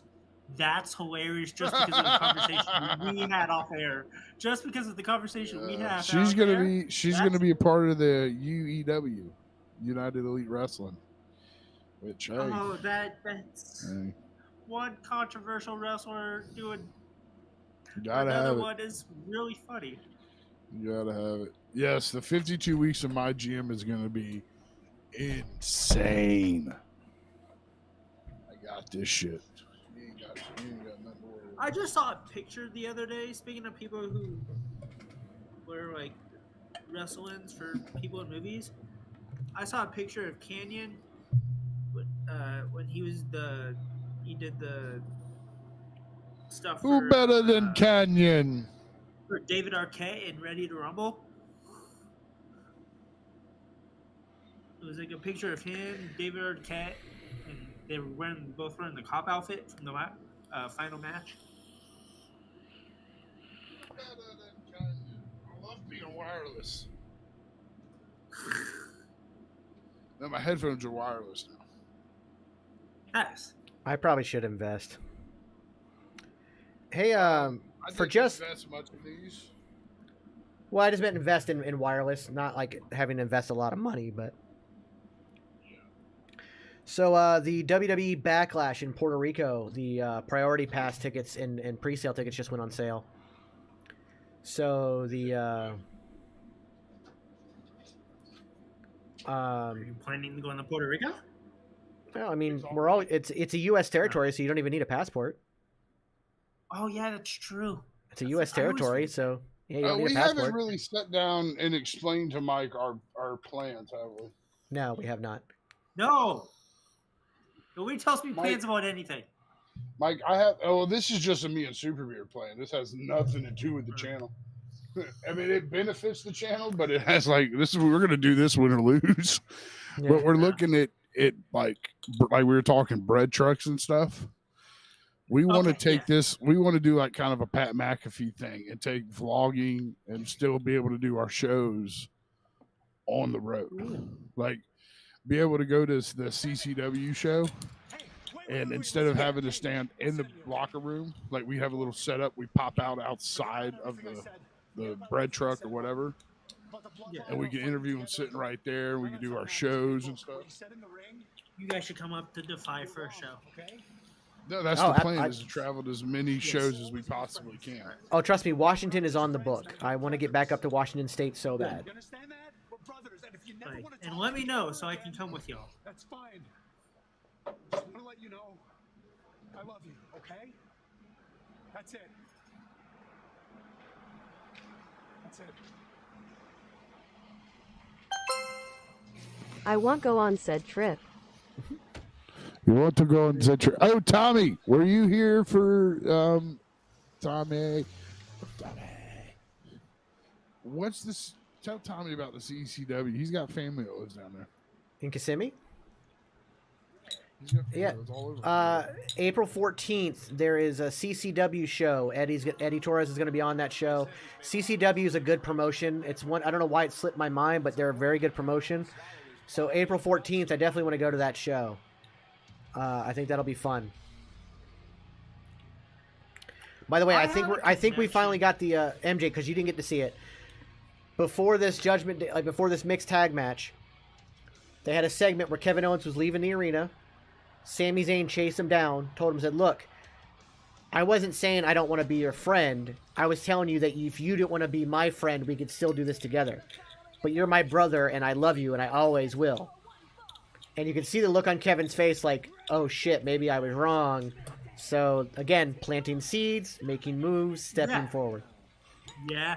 WWE's doing it like no other. What they're doing right now, I understand they're not batting 1,000. They've missed on some stories. Some things haven't worked out. Now we've got, by the way, there are rumors out there, and these rumors, I'm going to say right now, are full of shit, that they're about to do another spring cleaning roster cut thing. And all the names on that roster cut are bullshit. Exactly. And by the way, on the roster cut, it's just the people he's brought back. Those are the only, besides Corbin's on it, and then everybody in Triple H is brought back. And you know what that is? That is some idiot with a keyboard seeing these people having lackluster stories, and it be like, oh, that's because they're going to get cut. And it's just trying to get popularity and clout after being a troll. Do not believe the rumors of the internet, ladies and gentlemen. I forgot today was St. Patty's Day, so we are not having the crowd we normally have in chat, but I do want to thank everybody who is here. Most people are out celebrating St. Patty's Day and going out and getting drunk and having a good old time. If you are, be safe, but have fun. But if you are here with us, I thank you 1,000% for joining us here today. We understand it's a holiday, and we understand that people like to go out and about. And I didn't even think about it being St. Patty's Day. I didn't either. Especially a holiday on a Friday. Or working expressionless. Oh, yeah, or working, Tommy. Yeah. But it should be a good money day for you. Especially a holiday on a Friday. I can't imagine the amount of horny dudes that are going to walk in there with I'm a kiss me. always here to say fuck Von Wagner. Thank you, AJ. Thank you, AJ. But I can't imagine the amount of horny guys going into a strip club with a Kiss Me I'm Irish shirt hoping they'll get lucky. Tax. And the girls see that and go, ha ha ha, easy money.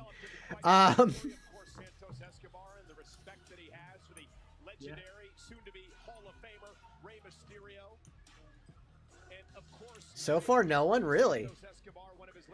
Give it time. It's only 8. It's only 8. It's not even 8:30. I was gonna say the worst case. I mean, the worst guys are gonna be there like 10-11. Yeah. Yeah. They'll do a bar run first, and then they'll go to the strip club. Yeah. They'll do well, Tommy's. Yeah, it's still early. Tommy's club's down there at the beach, so they'll do the Irish bar crawl. Oh, they'll do bar crawl. Beach. Yeah. And then once that time comes, then they'll want to jump over the last hour or so. Yeah. Well, we had in December we do an annual battle rap event that I helped put on. Here's to you and yours. Let's drink up and have a great time. We raise money and kids for money and toys for a local orphanage place, and we do our events in a bar, and there was people dressed up as Santa doing a bar crawl. So I was talking to a friend of mine. I turned around and there was like 30 Santas at the bar, and it freaked me out. What was happening?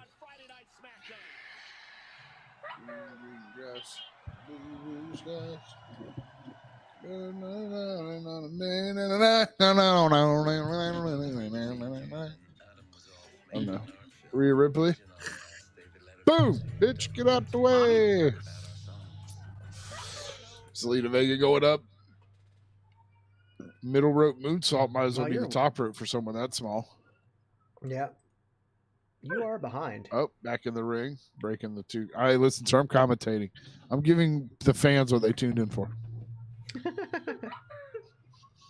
Okay, now we got some Dominic laying on the ground like a little bitch. I do love me some Jacksbo commentary. I like Zelina's gear tonight too. That kind of the ripped jean look, but it's like it works well with her outfit. It looks very nice. Ginger, don't get too happy. My only concern with this match, and I know it's going to be pretty good. AEW supposedly signed Zelina's old tag partner Sarita as a backstage person. Yes, right on. Yeah, they announced that the other day. Yeah, she's a coach, right? Which I think coach is also what they call their producers. Like, yeah, I think they call their producers coaches. Yeah. I understand that it's kind of hard to put a loss on Rhea and Dom right now because of WrestleMania. At the same time, I would like to see Santos and Zelina get the win here. They did re-sign Sue Grayson too, which is good. Yes, phenomenal. Still, they should I have don't released him in the first place. Okay, I figured out what it was. Well, didn't he ask for his release for a bit? Is that what it was? Didn't he ask for it? Yeah, I don't know. he did. I think he did. But, yeah, but I mean, like, you have him returning. You have him in his hometown. They made him take not only the fall, but he tapped out. Like, have him at least pass out. You know what I mean? Have him pass out to Moxley's Bulldog choke. It was the first time that AEW hasn't done the winner gets. It's only because like it's only because 3/4 of the show was from that hometown. You know what? I thought Tony Khan was going to do the bullshit thing and have JAS one. Yeah, I did too, and it looked like it there for a minute. Yeah, like I was about to turn that show off.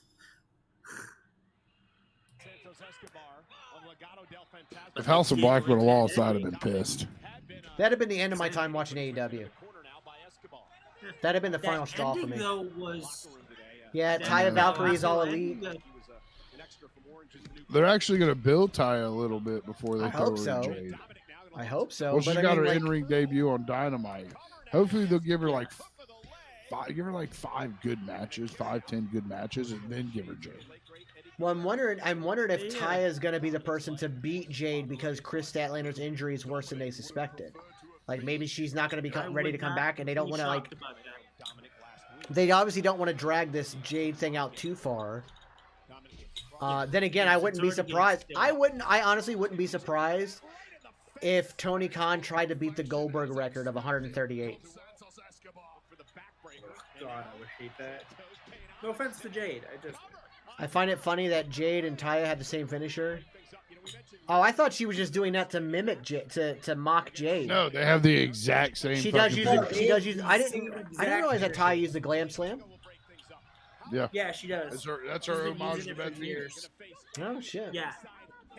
Like that's Ty's inspiration. Like one of Ty's is Beth is like Beth Phoenix, so it's always been like a big thing for her. Yeah. And Jade got pissed Friday night when she did that shit. Layla Gray. The road to Valhalla. But yeah, she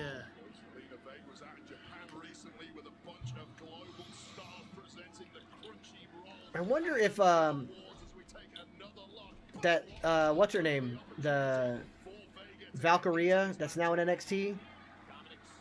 I wonder if they gave her that gimmick because that gimmick was supposed to be like they were trying to shape Ty Valkyrie in NXT from the beauty queen into that because that was her gimmick before. And then when she left, they decided just to give it to somebody else. That sounds about right. Just give it to someone else. Recycle that was it. Very good spinning DDT. Oh, what a deep pin! And then Dominic's messed it up. But Zelina Vega is looking good. Like, she has not really wrestled much in a long time. And she is looking good. Ooh. Ooh.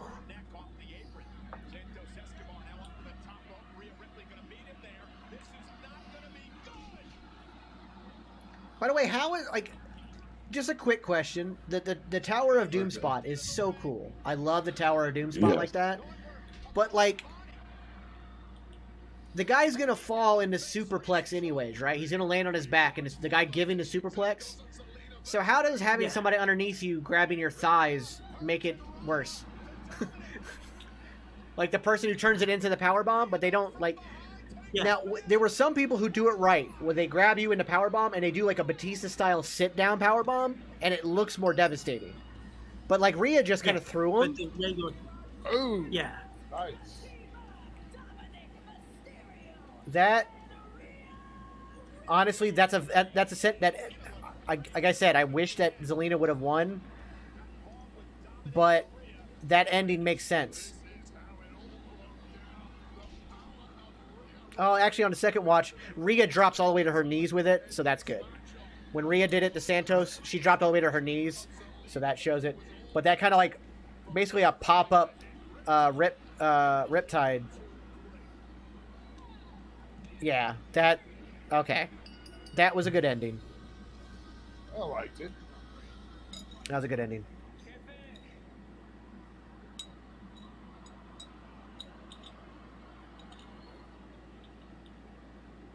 But I mean, Selena still looked nice and strong in it. Yeah, that's what I mean. Like, because she caught her off guard. Like, it was a surprise Riptide. It wasn't like she beat the crap out of her and hit it. Yeah.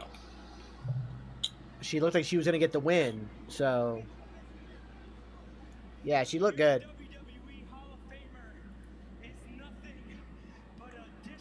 God, Dom has the mic. Yeah. Yeah. This is when I like my TV stays on mute so I can just look away. Not to pay attention to it. Sooner or later, Ray's got to answer this. He better say yes to this soon. Honestly, I don't want to, at this point, I don't want him to. Have Dom come out at WrestleMania and call his dad out one more time. Make him say something disrespectful about his mother or something. And then Ray finally comes out and they have like an impromptu match. Ooh. Have Ray beat him, or have Ray wrestle in the suit that he's gonna wear for the Hall of Fame? That'd be fun.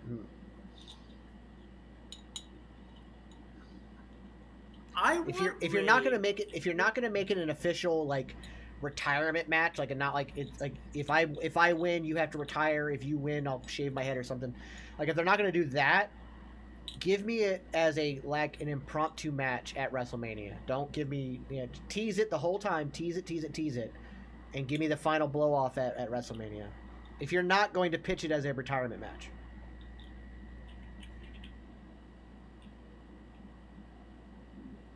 You know how they do the Hall of Fame people, everyone in the Hall of Fame come out during WrestleMania? Yeah. Yeah.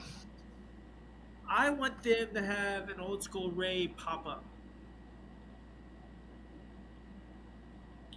Like he did. Can his knees take it? Yeah, the landing might be a little bit rough, but yeah, it probably still be worth it. It'd just be a cool throwback. Oh, I forgot the Masked Singer was back on. What? I forgot the Masked Singer was back on. I love Masked Singer. Oh.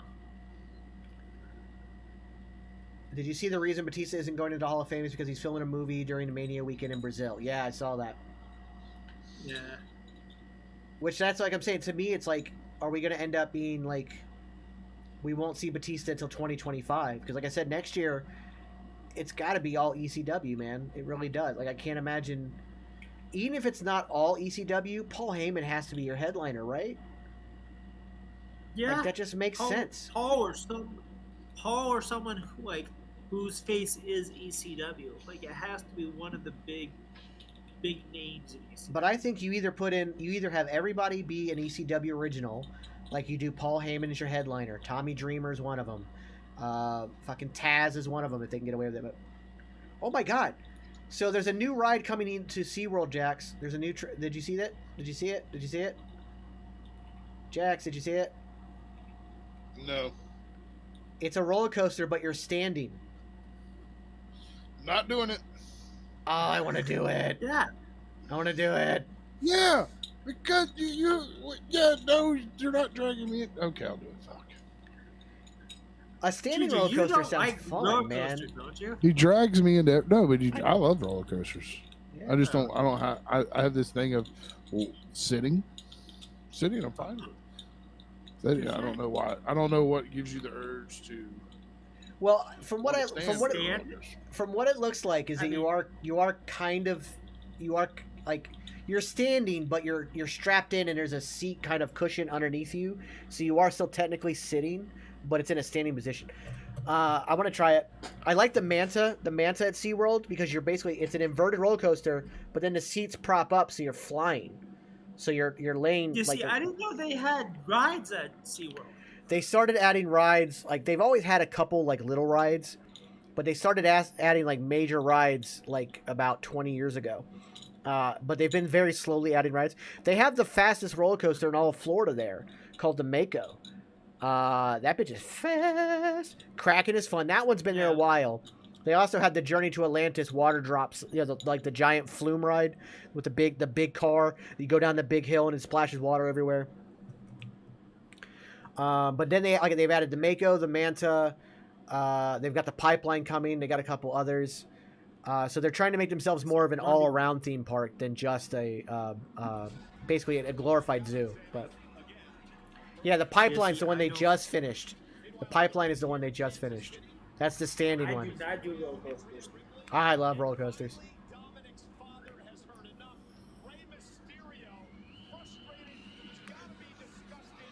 Yeah, that's the orange one, Tommy. Yeah, Tommy, it's the orange one. For the WWE Rivals episode with Lita versus Trish, they showed a young AJ Lee meeting Lita. Oh, cool. Yeah, they're gonna do. They're also doing a Legends of Paige. That's gonna be. Yeah, but that's the funny part. When she was about remember when there was a rumor that she might re-sign with WWE before going to AEW? That was one of the things. That was one of the things they shot. I want to go to Hershey's Park, but it is overpriced. Oh, you know what we got to do on that road trip, Ginger? When we get the truck, we got to go to New Jersey to that new Dream of America mall. Oh yes!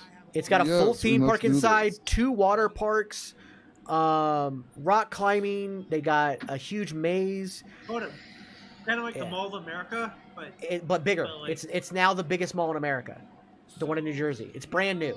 In Jersey? Yeah, it's in Jersey. It's accessible. Yes, sir. That is Jersey. Not next week. Mm-hmm. But the weekend after. Yes.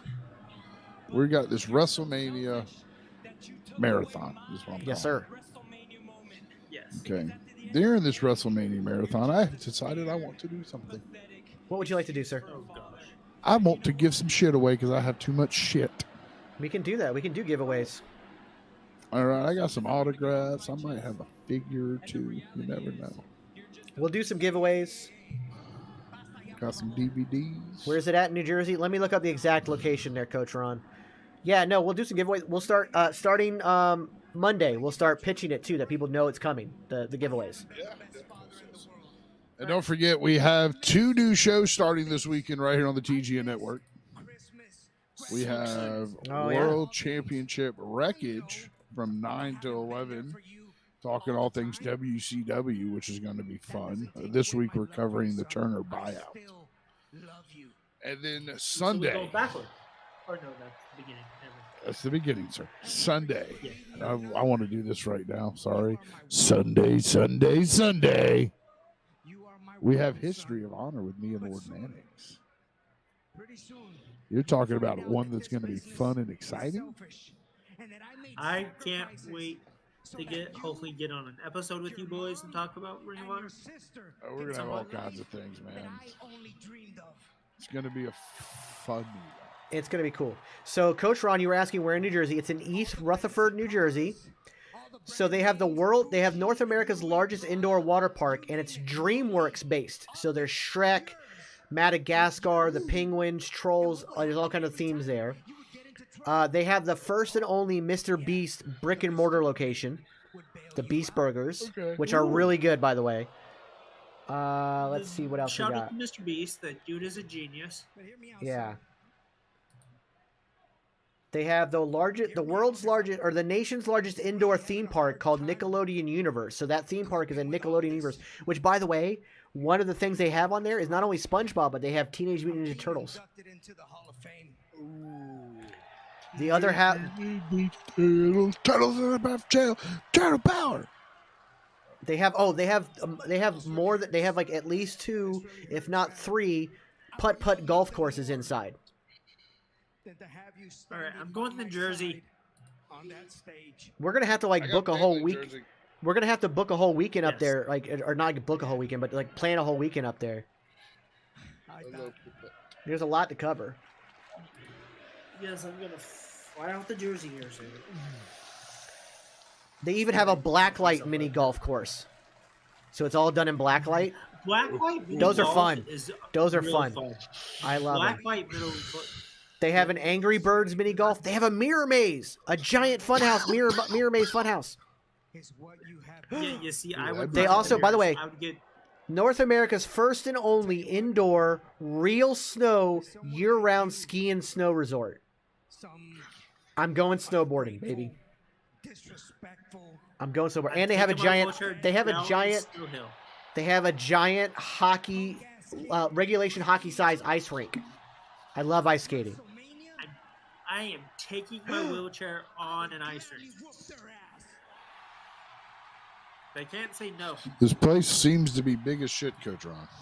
Yeah, it's the world's largest mall, or America's largest mall. I think Abu Dhabi has the largest, but yes, Abu Dhabi or Dubai. Dubai, thank you. Dubai.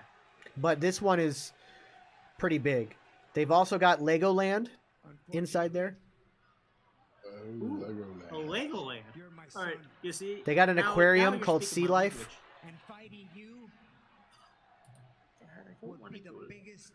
Going to Jersey. I got people in Jersey. I'll be fine. They have a thing called Tilt Museum. It is an original 3D chalk museum from Tracy Lee Strum that lets you step into a life-size mural. They also have a surf pool. They have a wave pool for surfing in the mall. You're not worth it, son. I'm not gonna fight you now. All right, you got to talk to my Ooh, friend. he just said his son. Rey Mysterio just said his son wasn't worth it. And I won't fight you at WrestleMania either. Unfortunately, not. Kind of lost that. Why not? Huh? Is it Keep because teasing. you're doing again what you know how to do best? Run away? Huh? Mr. Future Hall of Famer running away from his own son? Huh? Yeah, that's what I thought. It's exactly what I thought. Like I said last week, you're doing the only thing you taught me how to do. And that's what not to be. A scared little man. Come on, Jefe. That's it? That's all you got? Ooh. This turned out to be a big time. They're teasing it. They're teasing it. Like I said, give it to me. Like at this point, either announce it as a retirement match or don't announce the match at all.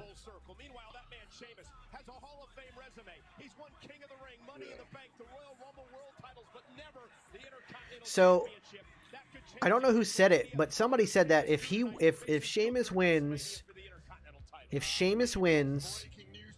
the Intercontinental title, he becomes the first ever Ultimate Grand Slam champion.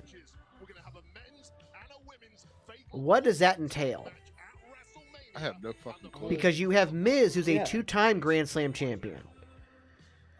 What is the Ultimate Grand Slam? Like, what does he have that Miz can't win? Oh, World Heavyweight.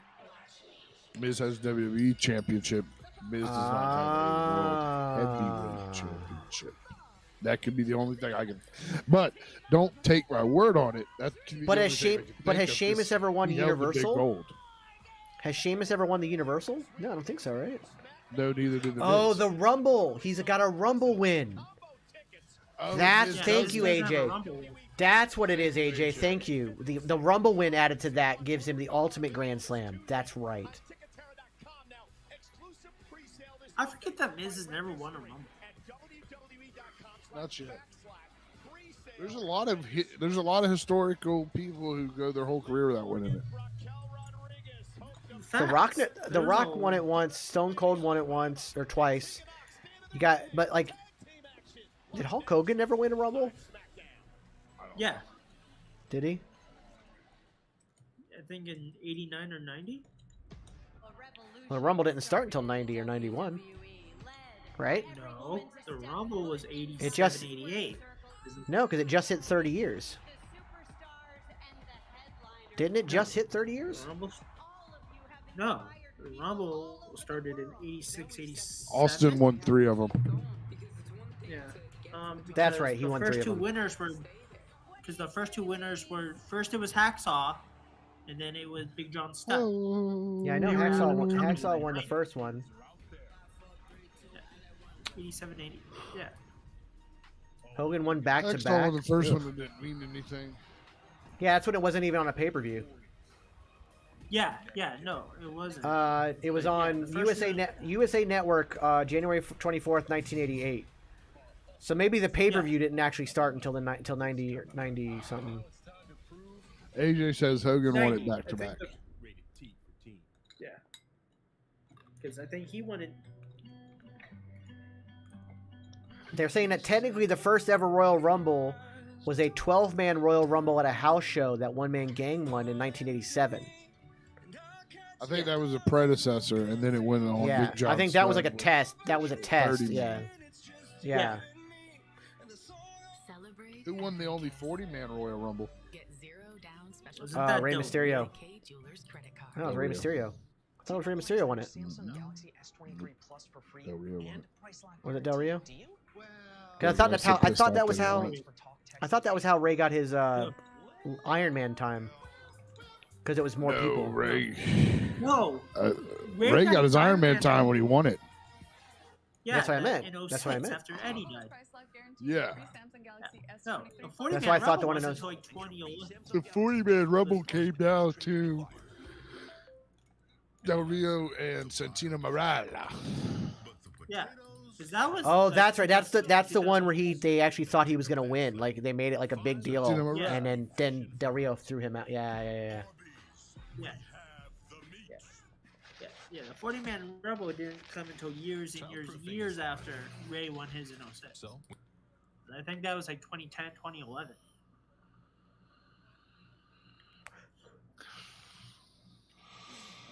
Ray won in 06. Fuck Del Rio. Yeah. Yeah, no, I agree. I don't care if he got off with all the charges. Fuck him. 40 was 2013, Mike. I do love how Fox News is deciding to make like a 2-hour documentary and calling it the most messed up story about an actor who faked a hate crime, but ignore all the actual hate crimes, which are actually far worse. We'll just ignore all the actual hate crimes. We're just going to focus on this hoax, this one hoax. Fucking Fox News, I swear to God. Jesse Smollett guy? Yeah.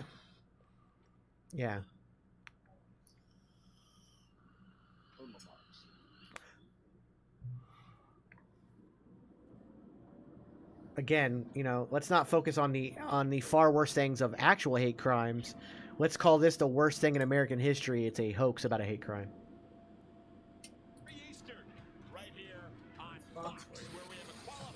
Yep.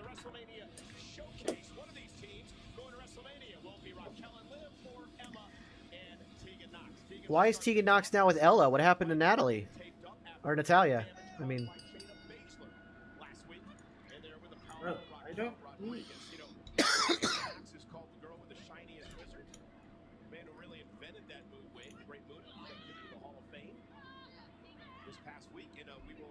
That's a nice little segue. Did you hear that from Michael Cole? I like that. Tegan Nox is... I'm playing my shit on mute. I told you can turn it up a little bit. We don't hear it. I don't want to hear it. I like it. They announced that Barrett and Cole are the permanent announce team. They don't know if McAfee will come back. Oh, fuck you. They might bring McAfee back for big events like Mania and SummerSlam and Rumble. I saw that on Facebook the other day, but I was like praying that it wasn't true. Yeah, unless WWE officially announced it, I don't know if I believe it as like I don't know if it's that credible, but at the same time, like Michael Cole's addressing it. If Michael Cole's addressing it, then yeah. Okay. It's coming straight from the Then horse's I mouth. believe it.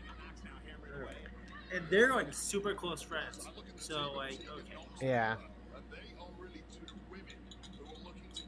You'll see, like Tegan. Like I said, I liked how they talked about Tegan Nox is the girl with the shiniest wizard, the shining wizard, a move created originally by the Great Muta, WWE future, the new inductee into the Hall of Fame. So I like that. That was cool. That's a great segue. I still think Shinsuke Nakamura introduced him because of their last match together. I think so. Who Who else could do it? I don't want it to be Flair either. So like, who else? They can't get Sting. But what Yeah, the so you heck? can't get Sting. Yeah.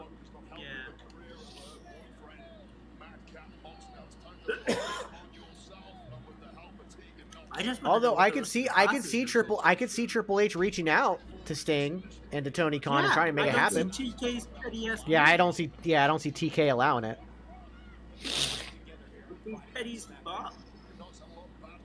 They're able to get Sting. That's the only person, other than in my opinion, and I'm one person in this world. If it can't be Sting, it needs to be Shinsuke Nakamura. Yeah. I can't think of anybody else to do it besides Shinsuke because, like I said, Sting's not available. So who else you? Yeah, to me, I don't know who else you get. Nakamura's got to be the only one.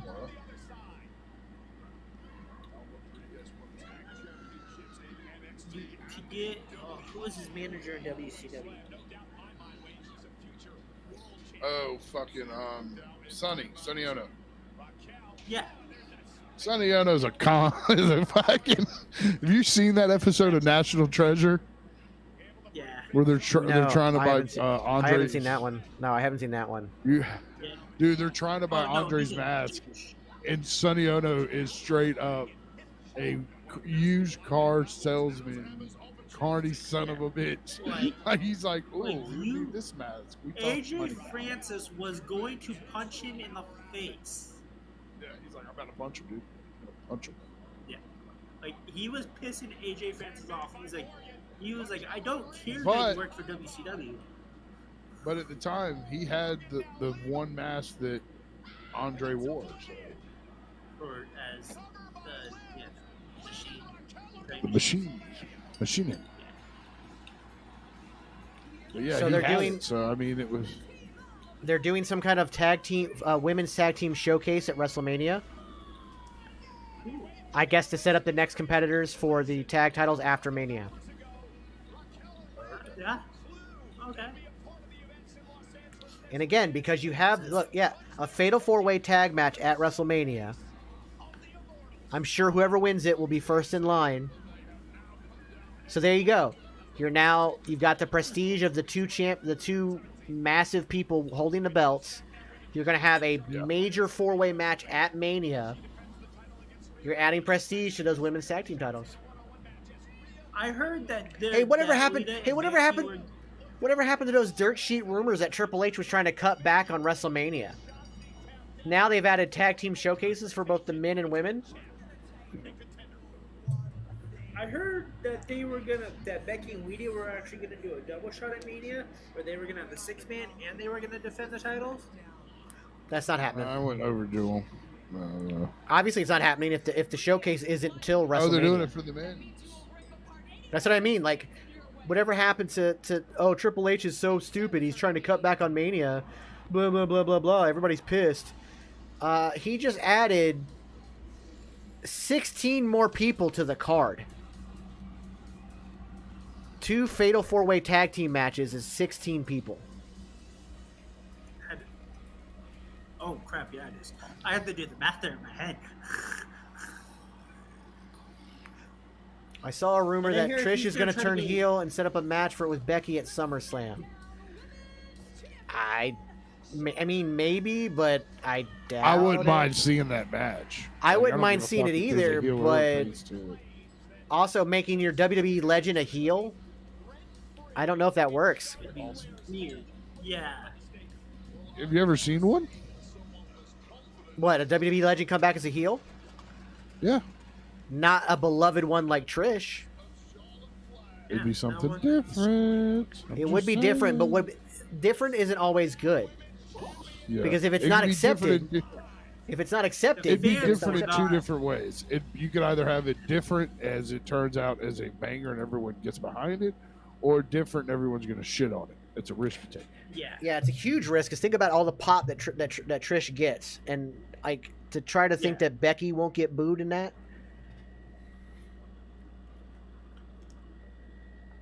I don't know. That seems too risky for me. Yeah, just a wee bit. Especially since you just had Trish got the crap beat out of her by Damage Control. Like, her turning heel, it doesn't make any sense to me. The Pope's Exorcist? What? Inspired by actual files from the Vatican's chief exorcist? And it has Russell Crowe as the exorcist priest? What the?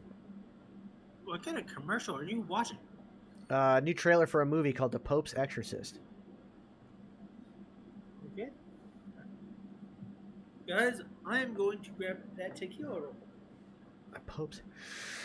Okay. Yeah, I do not see them turning Trish heel. I don't see it working. I could see them trying it. I don't see it working. The crowd loves her too much, and she was a face for far too long. I was like, you might as well just turn Lita. Like, remember when... That'd make more sense. Even, like, when they try to, like... Remember when The Rock came back, and he was Hollywood Rock, and he was a bad guy, and even then, people just didn't accept it. It just wasn't accepted. People will not accept it. And that was only a year or two out of it. But is Mickie James, Hall of Fame hurry for WWE? I think so. I think so. The fact that Vince McMahon, not Triple H, but Vince McMahon was willing to let her come into the Rumble. Comic Punk Guy, thanks for the subscription. Thank you, sir. That's my humble. Much appreciated, my man. Yeah, I just feel like the fact that Vince McMahon was willing to let her come out with her Knockouts championship on her waist for the Royal Rumble proves the impact she had on WWE. Vince McMahon let her, and I know part of it was I'm sorry for all your shit showing up in a trash bag after you got fired. But that would have been her being in the Rumble, not coming out with her belt. Him allowing her to come out with her belt proves how important she was to this company. Being able to come out with another company's championship around her waist and being announced as Knockout Women's Champion Mickie James on one of the big 4 pay-per-views, to me, that's proof.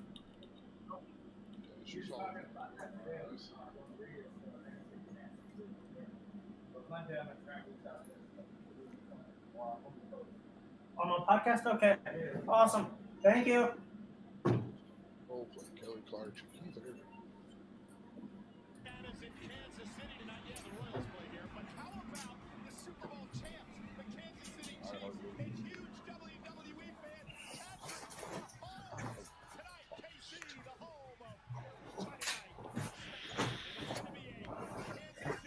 So, what's up, CPG? I just got some what could be some big news. Okay. So here in the Northwest, there's a huge radio station that my dad listens to, a rock radio station, and he listens to this evening talk show. But one of the guys' hosts, his name's Miggs. Well, Miggs also wrestles as an independent. Yeah, okay. I know Miggs. Yeah, so my dad is going to call into the station, or get into his contacts, and try to set up a interview for us. I'm down. Miggs used to be on. Didn't Miggs used to be on the morning show? Yes. Yeah, that's how I knew He him. does both. Yeah. Yeah, he does the morning show and he also does an evening show. CPG says that 2K23 is great, a little buggy, but better than other day ones. So CPG, are you going St. Patty's Day in tonight? Are you going, little St. Patty in? You're Patty and the Saint? I forget that you lived up here, super weird, and probably listening to KISW. Yeah, KISW. I love KISW. I still listen to it. I have them on Facebook. I'll listen to it every now and then. Oh, awesome. I used to love them. So my dad's gonna reach out to Migs and. I'll tell your dad I said thank you. Mm-hmm. Of course. Big time. Migs wrestled. It's amateur hour. I'm on call. My Migs actually wrestled both darks for the Seattle show and the Portland show when they were up here in the Northeast. CPG gonna have to go bounce some people on their skulls. I can see it. When I was up there is when he started training. When I was up there was when he started his wrestling training. Yeah, he's actually also the heavyweight champion for a company called SOS right now. Oh, right on. SOS Wrestling in Tacoma. So, yeah. I usually have to move at least one person on St. Patty's. Yeah, I would imagine, especially in Chicago. St. Patty is huge in Chicago. It's almost as big as it is in Boston. So, right here, I have some pink and red Starburst infused tequila. This ought to be interesting. Yeah. We're gonna try this.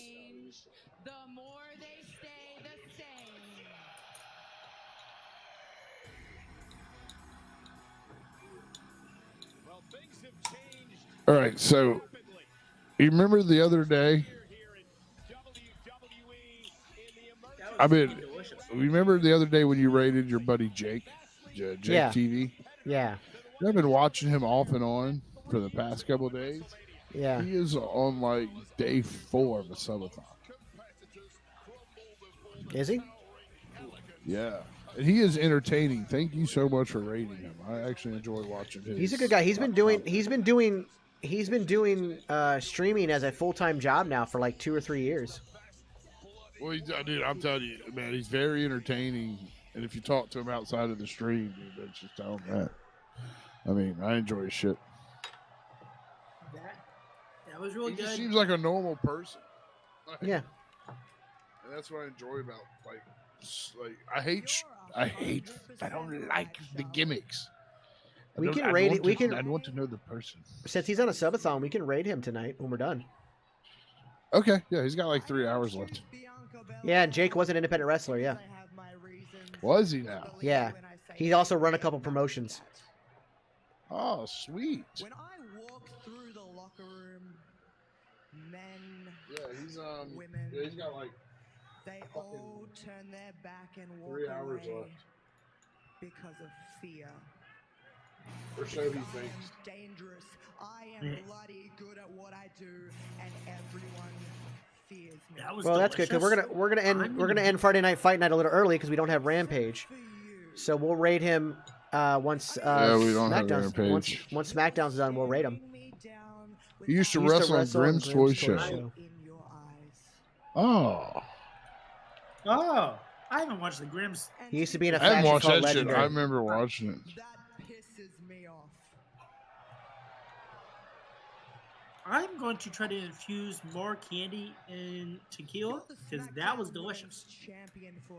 I should do it with gummy worms and watch the gummy worms expand. Because gummy worms will soak in. Not only will they release, but they'll also soak in. So you eat the gummy worm and you get just as drunk off that bitch as you do a couple shots. You know what? Might have to do that. I might try to do it with Skittles. Skittles are another good one. Skittles are the ones that I was thinking. Yeah. Skittles are another good one. And by the way, Costco liquor, delicious. Well, that's good to know. Costco liquor is delicious. Kirkland makes a good brand of liquor. And after WrestleMania, So are we going to fully move Judgment Day over to SmackDown when she wins the title at WrestleMania? Possibly. Because it also gets him away from Edge. Yeah. Yeah. Move him over and have him have Ooh, a Judgment Day versus a Phantasma feud? I would go for that. I'd go full on feud.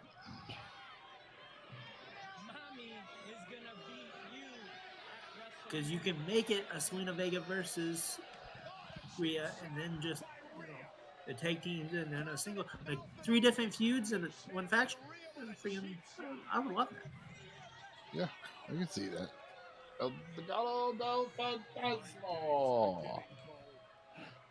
I wonder if LA Knight may move to Raw only because he's supposedly after WrestleMania going to get a big push. He might go to Raw. I hope so. Go after the U.S. title. Ooh, I would love to see him go after the U.S. title. Yeah.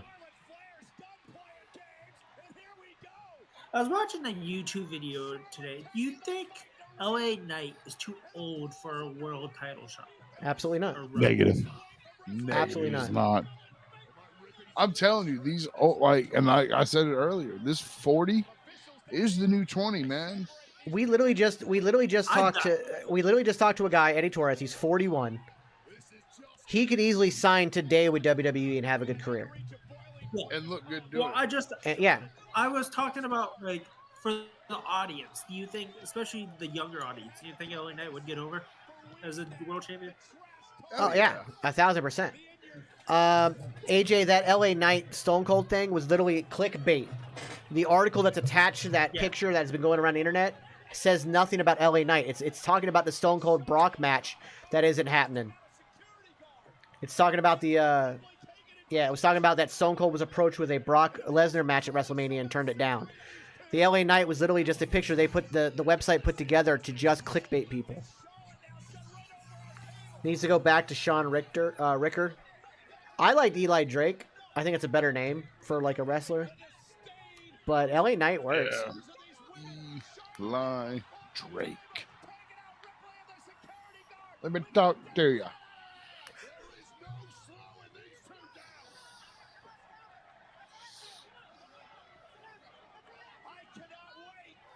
It's weird that he was in a faction with Drew McIntyre in one half of GOD.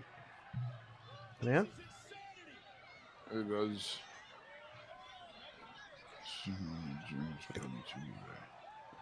Yeah, like these, like people in their 40s, man, are like, look at Christopher Daniels. He's still doing it. He's pushing 50. Yeah, he is definitely. He's looking damn good at doing it. Look at Frankie Kazarian. AJ Styles. Samoa Joe is 42 today? I didn't know he was that old. Yeah. Jeff Jarrett. But then he was wrestling when I was a kid, so that actually makes sense since I'm 30. Yeah, look at Christian, look at Edge. Yeah, I mean, Matt Hardy. Look at Matt Hardy. Look at Matt Hardy. Look at Bryan Danielson. Matt Hardy. Fucking. There's a lot of them you can look at and just go, holy shit. I don't really count. Yeah, I don't. Sting's doing some crazy shit. Yeah, I don't really count. Sting is in his 60s and like. Leave his own. Yeah, that's a different animal right there. That's not a norm. No. The norm is the late 40s to 50s guys, like that's a norm now, but like. Sting isn't an anomaly. A very emotional start to your night with what we saw between you, Kevin Owens, and Cody Rhodes. Well, I think like Sami Zayn and Kevin Owens are both hitting 40 soon. They have to be in their 40s. They might be in their 40s, yeah.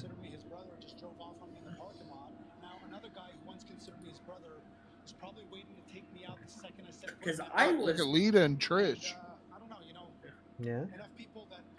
Yeah, he's 41 as of this past March 3rd. He turned 41 March 3rd, Sami Zayn did. Yeah. Nope, I take that back. Because I was like, that's not right. That's not his birthday. Okay, never mind. I went to stupid. Crap. What? His actual birthday is July 12th, 1984. So he's 38. He'll be 39 this year. I was about to say, wait a minute.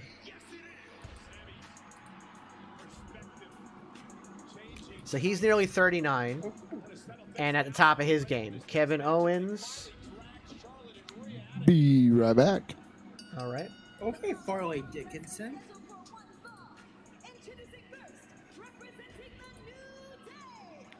And Kevin Owens is the same age, but his birthday's in May. Yeah, Jay Lethal's another one.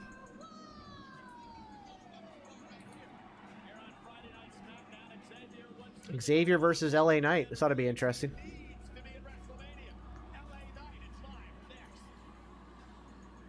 Who versus LA Knight? Xavier Woods. Oh, I've been watching too much of the Honor Club because you said Xavier, and Prophecy is the first thing that came to mind. I was like, he passed.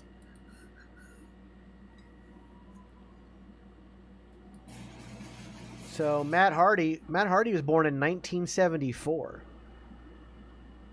So he's going to be 40. He's going to be 49 this year. Said 70 what? 74. Okay. Yeah. He's a year younger than my mom.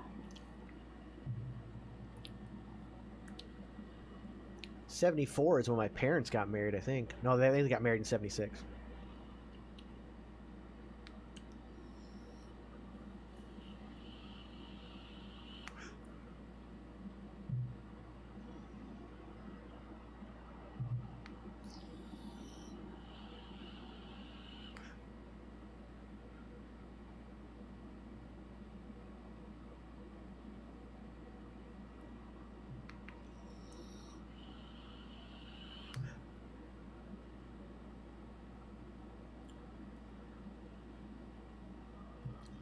Yeah, Lashley's in his 40s. Brock Lesnar's in his 40s. I mean, hell, Damian Priest is 40 or 41. Finn Balor, AJ Styles, like the OC. There's so many guys in their 40s right now. So this incredibly roundabout way of getting to it. No, I don't think LA Knight is too old to become a world champion. I thought we already decided. I legit forgot that was actually a discussion.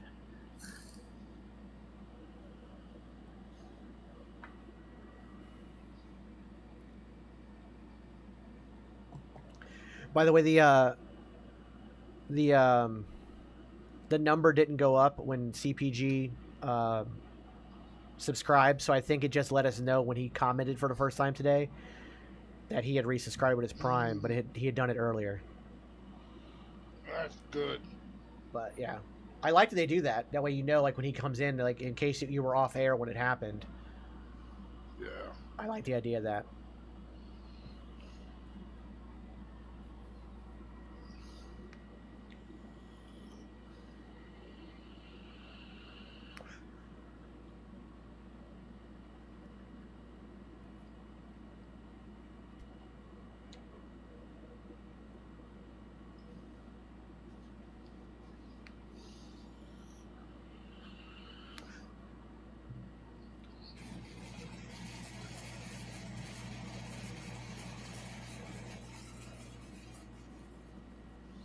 World Baseball Classic, USA versus Venezuela. I've been watching that.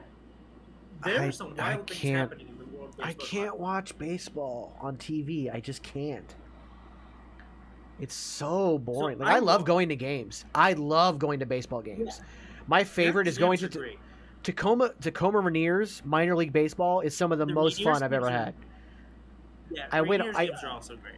The first time I went, it was Little Caesars night, so you get a free personal pan Little Caesars pizza, and we each got a Tacoma Rainiers hat, and you got like a $5 T-shirt if you wanted it.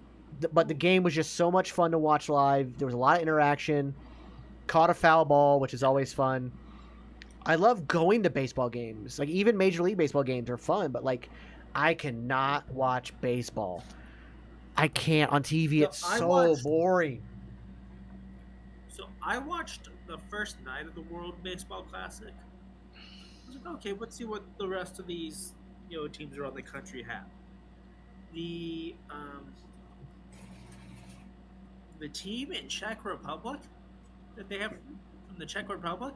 Yeah. They're everyday people. Like Czech Yeah, Republic most is of so these. small and does have a pro team. Well, it's because most of these countries don't have the ability to pay them. They don't have pro teams. Yeah.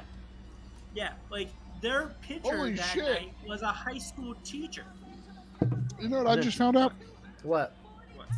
Homeboy that does the ring announcement for Raw Mm-hmm. is one tatted up motherfucker. Mike Rowe? Or Yeah, they just showed him a picture of him at the 2K release. Yeah. And he's standing like he's down there. He's all tatted up. I'm thinking, holy shit. No, okay, I was wondering who that guy was with the big group picture. Yeah, it's him. I think that's him.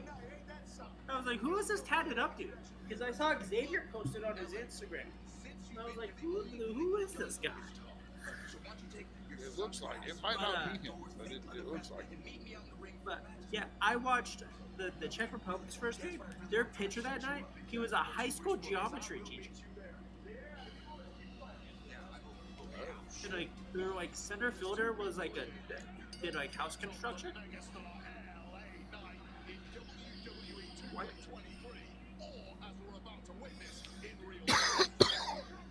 And the Italian team had an espresso machine in their dugout. Had an espresso machine? In the dugout. They're that Italian. They had an espresso machine in their dugout. Ladies and gentlemen, there's a reason why some stereotypes exist. It's because some people live said stereotype. Like they can't do it, and there was. In all fairness, though, that is pretty damn awesome. Like, I would love to, like, you hit a home run, you come back and just have a nice cup of espresso. When they got runs, you want to know what their cheering was? What? They would go like this. Oh, okay. No, it's just like Full paisan. how Italian are you?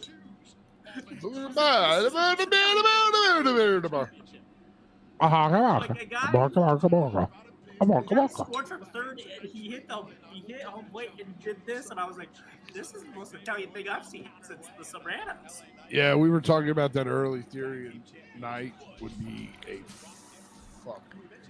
I think it'd be a phenomenal match. And also, like, I know oftentimes, like heel versus heel doesn't work.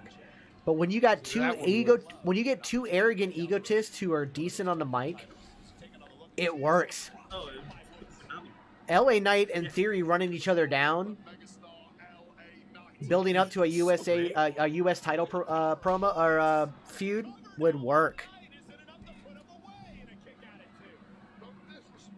What you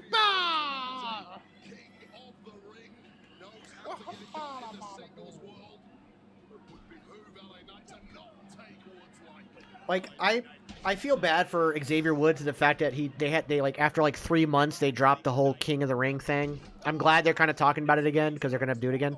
I hope when they do it this time, I know they're doing it in Saudi, but I hope whoever wins King of the Ring and Queen of the Ring, give them a whole year.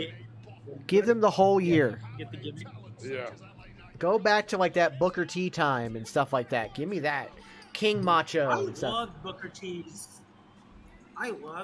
T's King gimmick, and the King's Court was an underrated faction. He won with the backwoods. It's what Xavier Woods calls a small package. I know. What if we get King Montez and Queen Bianca? Yes, please. 1,000%. Give me King Montez Ford and Queen Bianca Belair. For the love of God, yes. I don't care. They don't even need to be heels. They could be faces as King and Queen. That'd be fine with me. Yeah.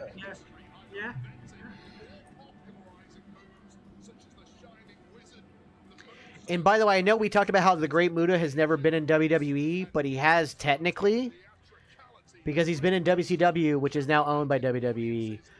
So technically, he's been in WWE. You go through technicalities with that. This is why you're. Well, it's just a way to shut people up because there's people bitching that, well, Muta shouldn't be in there. First of all, even if he had never been WCW, the man's career. I think it's more. I think it's more of a wrestling thing. Exactly. It's career. When said bread truck trip happens, if y'all ever need a producer or security, I know a guy, just saying lol. Tommy really wants to get out of his 9 to 5. Couldn't Terry Funk induce? Oh, Terry Funk could induct Muda. Oh, that one. That's true. Is Terry? But wait, isn't Terry's health right now not great? Yeah, it's not. He can't. He doesn't even remember his family. Like, yeah, I don't think his wife and daughters. Foley could do it.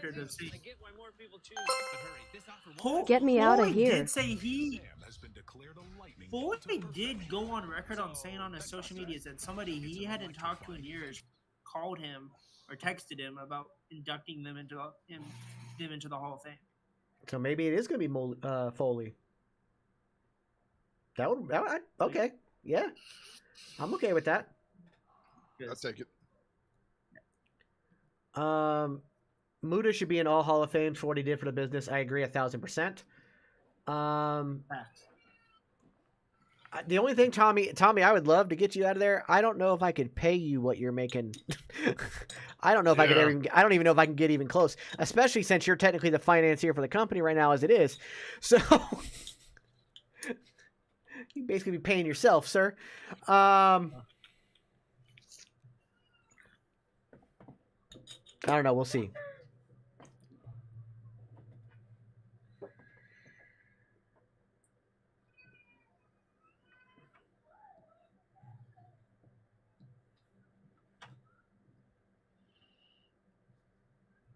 Let me tell you, Tommy's at work right now repping the Dick Kick City shirt.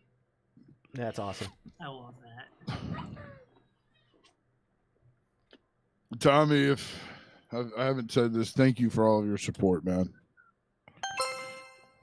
We can discuss that later, lol. All I'm saying is get me the fuck out of here, lol.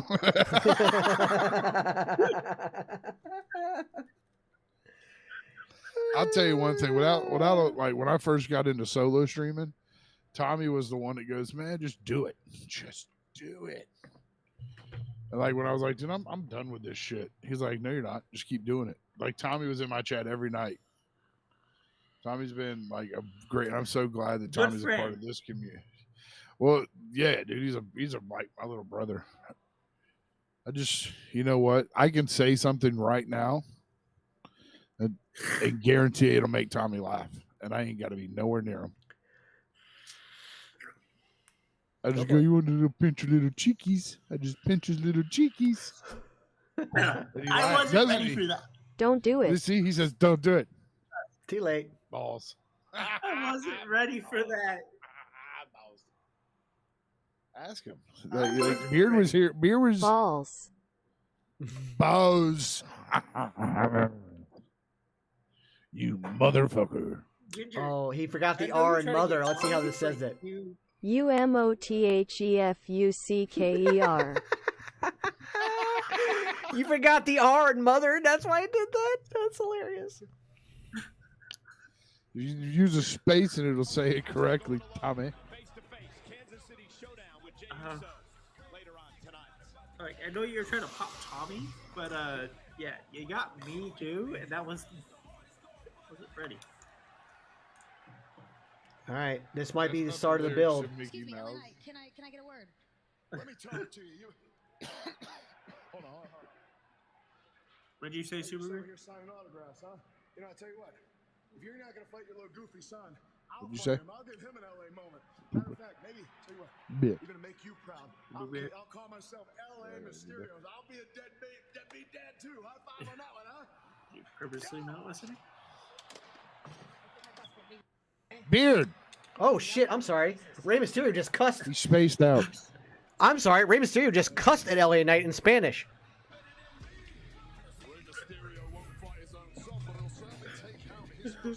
We were trying to. We didn't hear what you said before you spaced off. I said, oh no, we might be getting something more on the LA Knight situation because they're going to him backstage. We're probably going to get Rey Mysterio versus LA Knight next week. With interference from Doc. Probably. Yep. Oh no. That's how it works, man. You gotta have the internet. You have to have the internet.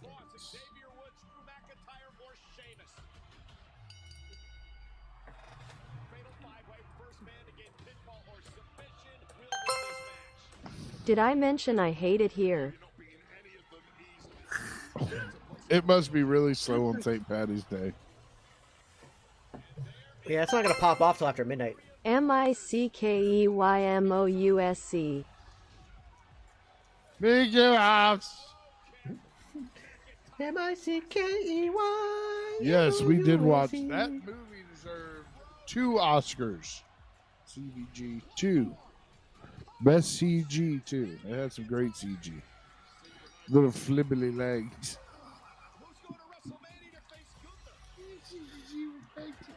Watching that movie last night.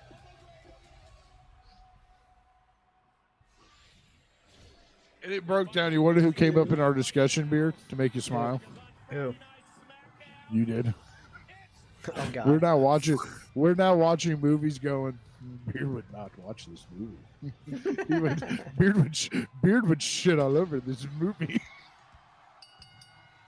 It made it funny because at certain parts, like, this is a Beard moment. Because like one of them iconic actors would show up, and I could just picture Beard doing it, going, "The fuck is he doing?" Oh no, I love credibility. I love movies like that. I love it when big time actors do those really shitty indie movies that are like purposely meant to be bad. Like when you make a movie purposely meant to be bad, like that Helen Keller versus the Nightwolves movie. Like I love that. Like that's great. No, it's busy. I got a lot of customers here, but staff here suck camel balls. Camel balls. That's harsh. It's very specific. Damn.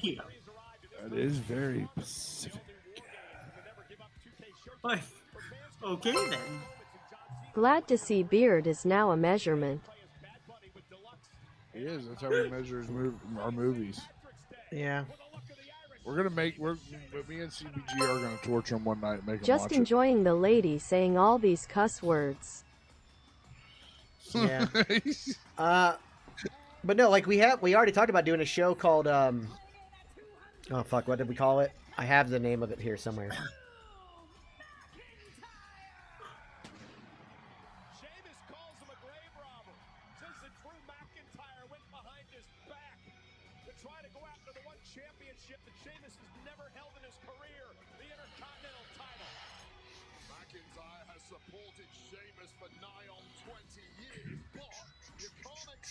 I forgot. It's that one I have with it the here. Science Theater. Yeah, I have it here. Hold on.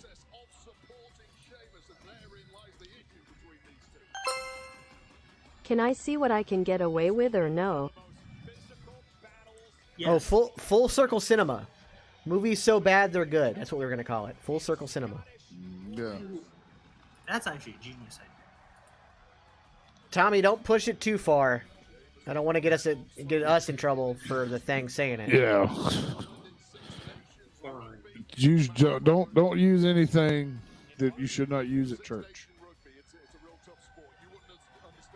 We passed that one out earlier, so.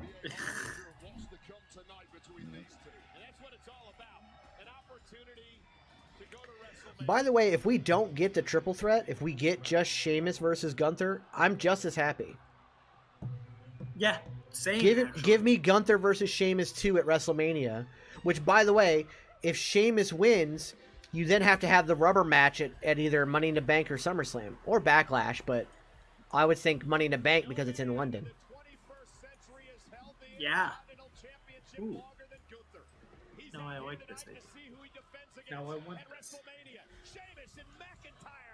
Yeah, that's cool. Like, no man in the 21st century has held the title longer than Gunther.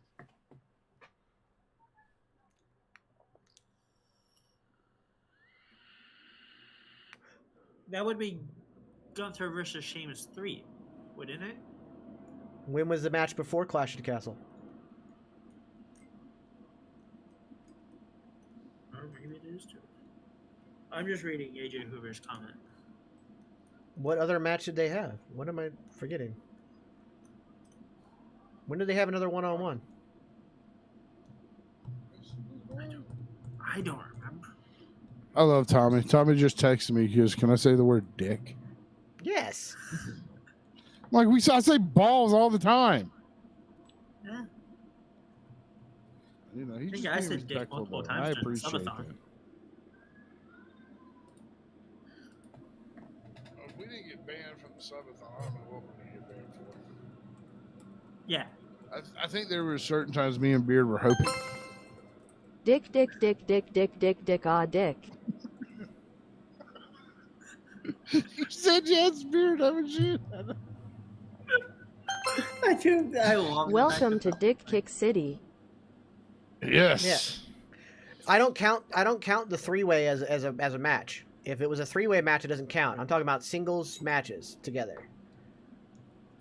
They had one at the season premiere of Smackdown in October of last year. Okay. It might have. I don't know. How do I not remember that? I am a vast of useless knowledge, as we found out last night. Like, Tommy, if that's all you needed to do was vent, was type dick in the chat, you are living your best life right now, sir. I'm outside beating a tree with a baseball bat, and you just want to type stuff.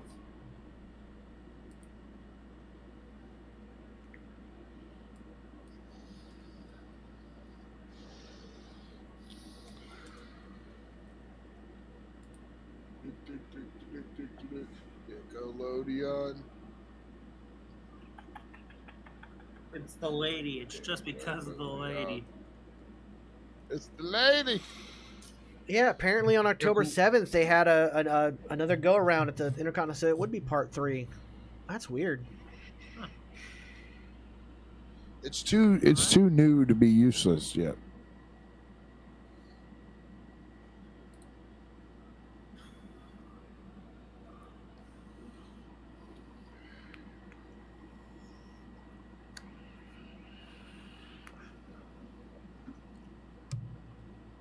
Nickelodeon.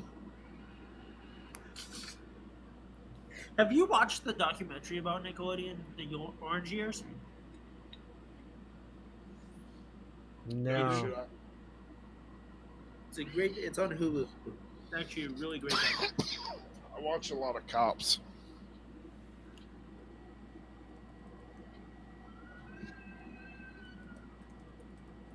Rhea has no makeup? Yeah, interesting.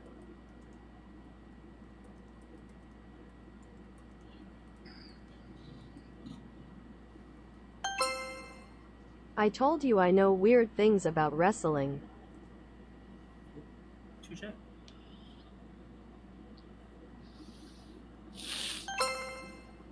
Dick, dick, dick, dick, dick, dick, dick, Nickelodeon.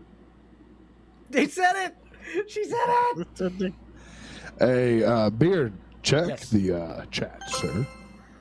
Ah, dick. Ah, dick. That's a really short ah for all those H's.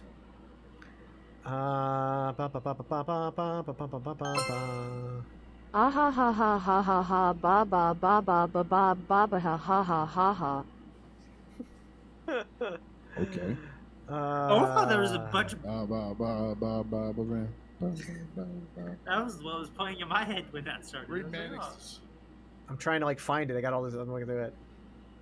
Who am I looking for? Much. Ward Mannix. Ward Mannix's. Oh.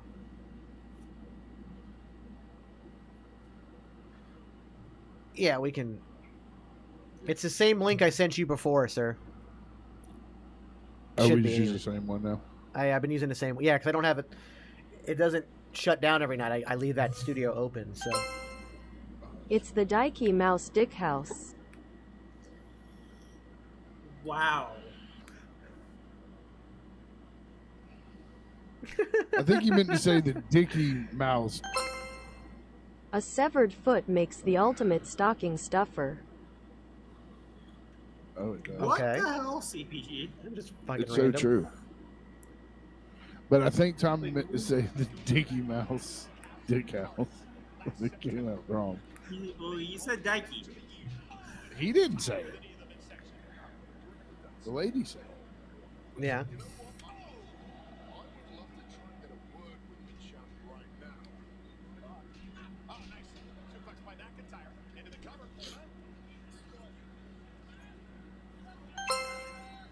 Dicky Mouse Dick. House my lord lady, come on. The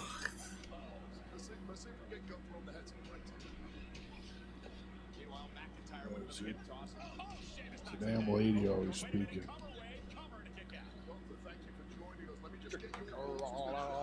I can't believe it said Nickelodeon though. That's priceless. Yeah, that's hilarious. That's priceless. Beard is gonna shut this off soon, lol. No, I'm not. It's saving me from talking. Yeah, listen. He's letting the inmates run the asylum? No, that's only on Friday. Oh fuck, it is Friday. Never mind. You mean Saturdays? Well, we can't do that anymore on Saturdays. We were professional. We have a new show. Be on there. DICKEY MOUTH. Sticky mouth. Yes, sir. We, all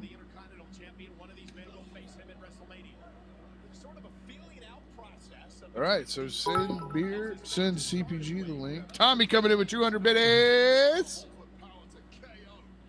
Thank you, Tommy. Can you do all that? I'm in the middle of something. Can you share the link over to them, please? Yes, I'll be sending the link over here shortly, ladies and gentlemen, boys and girls. 200 Dickies. 200 Dickies. All right, I'm working on that now. Thank you, sir. All right. That son of a bitch. Copy. CPG, go. Another 100 biddies coming in from Tommy. Thank you, Tommy. Tommy, you're my hero. Tommy's got it. You ever know that you're my hero? 100 Unicorn Dickies. Lord Mannix, Mannix and CPG, I just sent it to y'all on Instagram.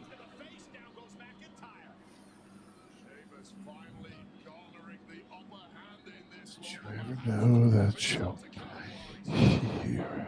For every 100 biddies, I will not kiss Tommy in the mouth. Yes, I will sing "Wing Beneath My Wings."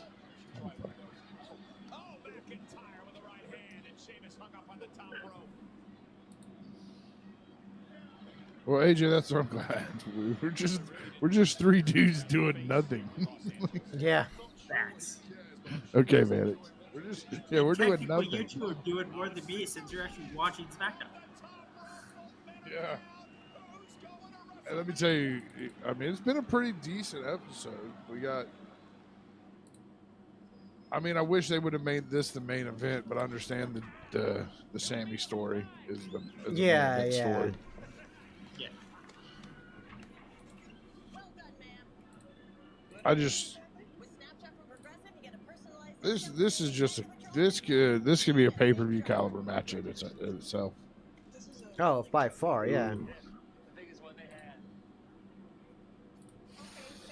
AJ, that is very nice of you. Thank you, AJ.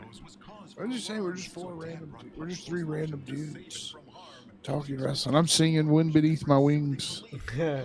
And I'm just laughing my ass off. Oh, I got a remix for Tommy. Did I ever tell you I'll pinch your cheeky? I am the pinch of your cheek. And Tommy, you don't know which cheeks I'm talking about, boy. Damn. Mm-hmm. I hate you, I swear. You can't hate me because you love me too much.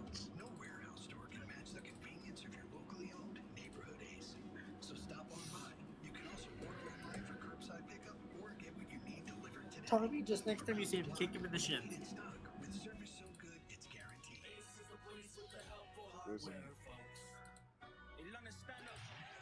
Yeah, it's about as high as Tommy's getting his leg. Is my shins. And he wears a fucking square boots too, so that shit's gonna hurt. So if he kicks me in my shins, Mike, I'm gonna come up there and kick you square in your ass. I'm sitting on it. You can't. Listen, CPG's a big guy. I'll just have him hug you and hold you. Sad thing is, I see CPG doing that.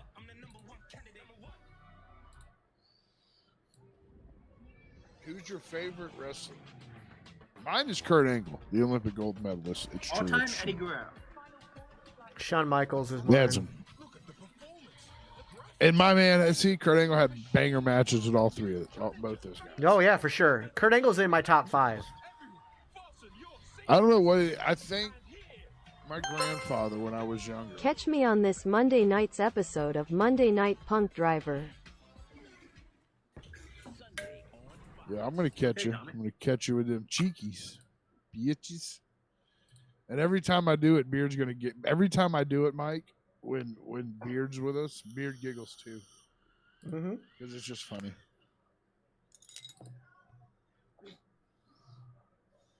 Ted DiBiase. Ted DiBiase's a good pick. But no, when I was younger, my grandfather gave me these pins that came from the 1996 Olympics when Kurt Angle won his gold medal. So it's kind of been like, boom, my favorite wrestler. Ladies and gentlemen, Lord Mannix has joined the show today. Lord Mannix.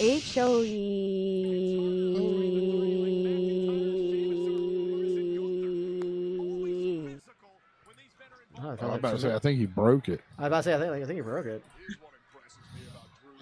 Yes, Hacksaw Jim Duggan's coming here June 10th and 11th. River City. Ted DiBiase and Jim Duggan stuff in Mid-South, so great. Shout out to the Rap. Whoa, I like that. That is a great setup. How you doing, Mr. Mannix? We're watching Smackdown. We're attempting to watch Smackdown. You are on mute, Mannix, I think. I have no audio for you, Mannix. I don't know why. Check your mic settings. See what your mic is set at.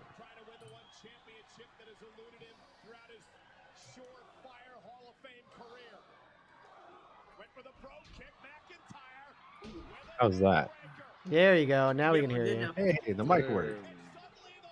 Hey! All right. Nope, you're back.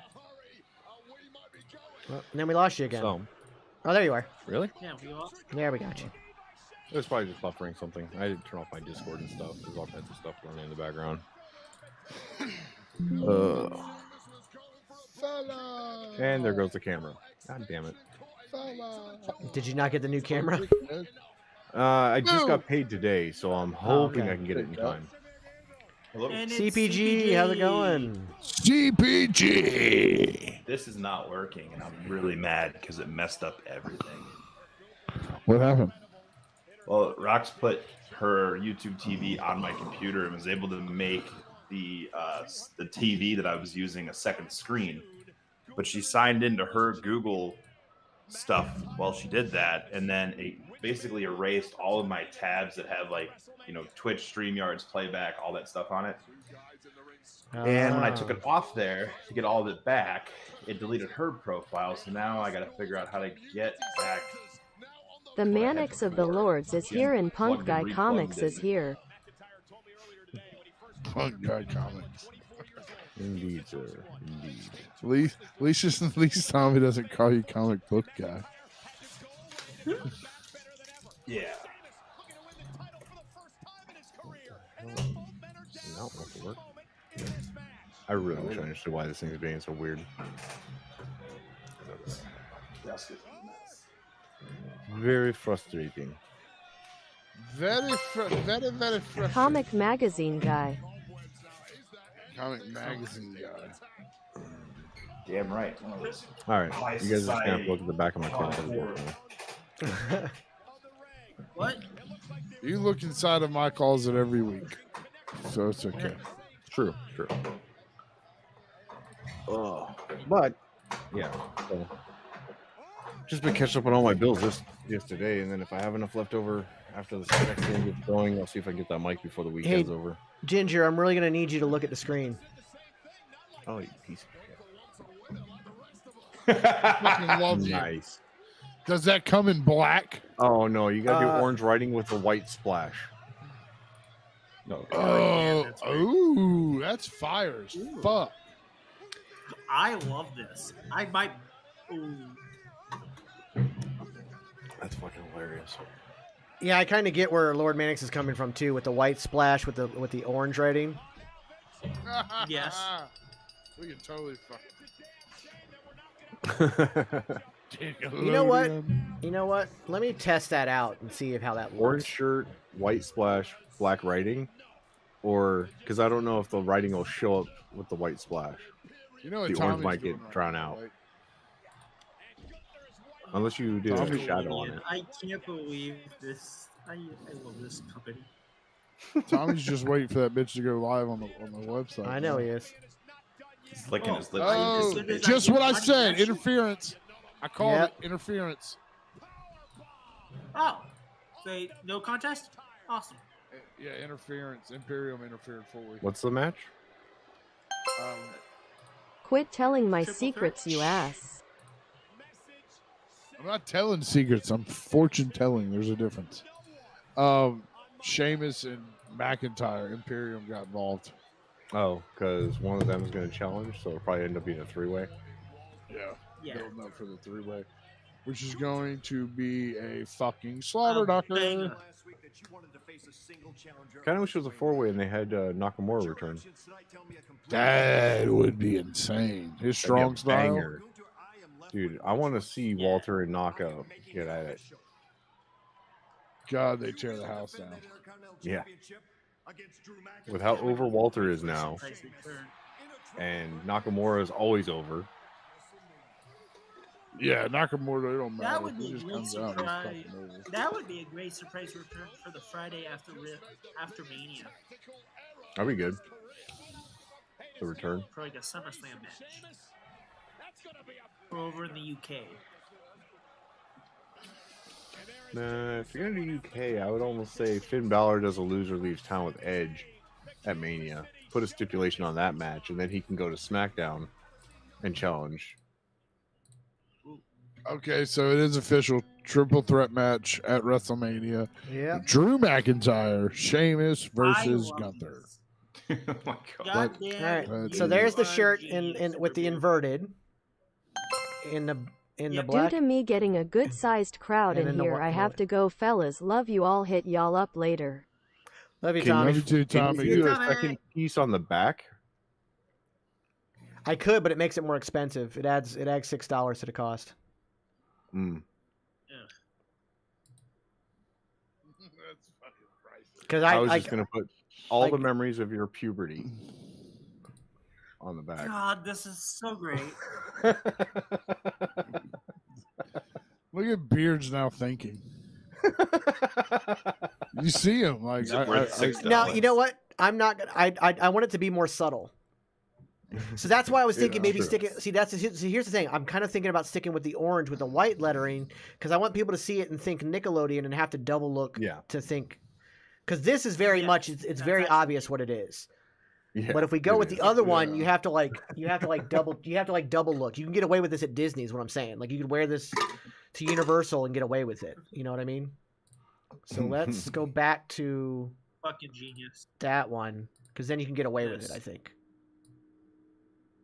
Oh, I love this so much. I'm buying this shirt as soon as I can.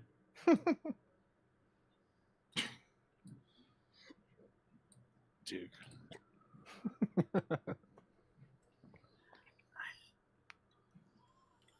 Fucking love this company. Oh, there goes the camera. Of course. Yeah, so get it in there's the black or the blue, because the blue is very Nickelodeon. Nickelodeon. Yes. I think I had a blue Nickelodeon shirt as a kid, honestly. I think it was a Rugrats shirt. Not mistaken.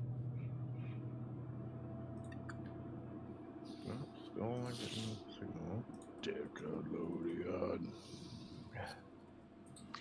I like the idea of the green, but again, I want people to look at it and like in their mind they just think Nickelodeon and they don't Like they have to really look at the shirt to realize what it says.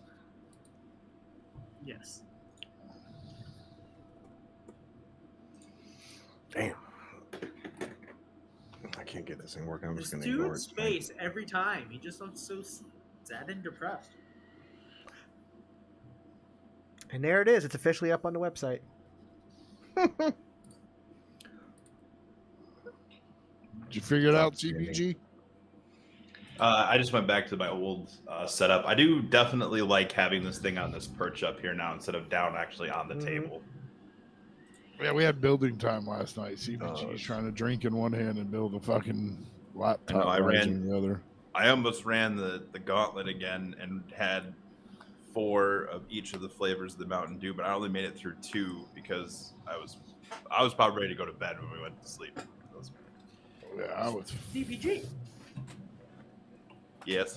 I don't know if you saw this earlier, but I infused Starburst with tequila. Oh man, I haven't done that since like high school. Used to do the Skittles and the I saw it on Smirnoffs, TikTok right? and I wanted to do it. Is it good? So there it is. Rey Mysterio versus LA Knight next week, like I called it. Why? Why is that a thing? They really don't know what to do with LA Knight yet. Well, I think it's because they're trying to make him lose a lot because they're going to throw him into a big build when this is over. And when WrestleMania is over, he's going to get into a big build. So right now they're going to make him look kind of flustered, make him kind of look like he keeps getting his nose stuck in the wrong things. Because all he did is he went backstage and right in the middle of the interview, he stopped the interview and went up to Rey Mysterio and like, I could be LA Mysterio and I could be a deadbeat dad just like you. I'll fight Dominic at WrestleMania if you don't want to do it.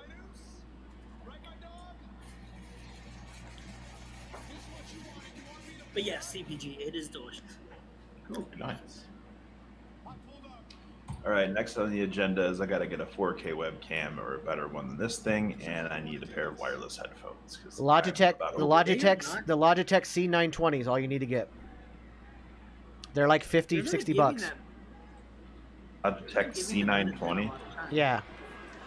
There's a C920E and a C920X. Whichever one is the $59 one, get that one. They're not giving this main event a lot of time. I didn't like you. From day one, I didn't trust you. They got 8 minutes to do some talking. I think that's more than enough for a promo segment. But then, week after Damn, I'll have week, to work on that. Anyway. they start liking you. Jimmy like you. Solo Oh, like you. is that what? There's going to be promos at the end? Yeah. No, it's Sami Zayn confronting Jey Uso. Oh, okay, yes. As a boy, I always thought it was my job to protect my family, and I will today. Tell me what to aim, I'm shooting. So the one time I put my guard down. What was the camera you were talking about? Do what? Beard. What? What I miss? Camera. I can hear you, but I can't see. The camera's a Logitech C920. C920? Yeah. You can hear him clicking on his They're pretty keyboard. cheap now. Yeah, it's an inexpensive but very good camera. Like if you want to spend the money, the Elgato face cam is $130, and that's the absolute best webcam on the market. There is not a better camera than that one. But if you don't want to, you can spend half that and get that Logitech C920, and it's just as good. Like it's not as good, but it's close. Yeah.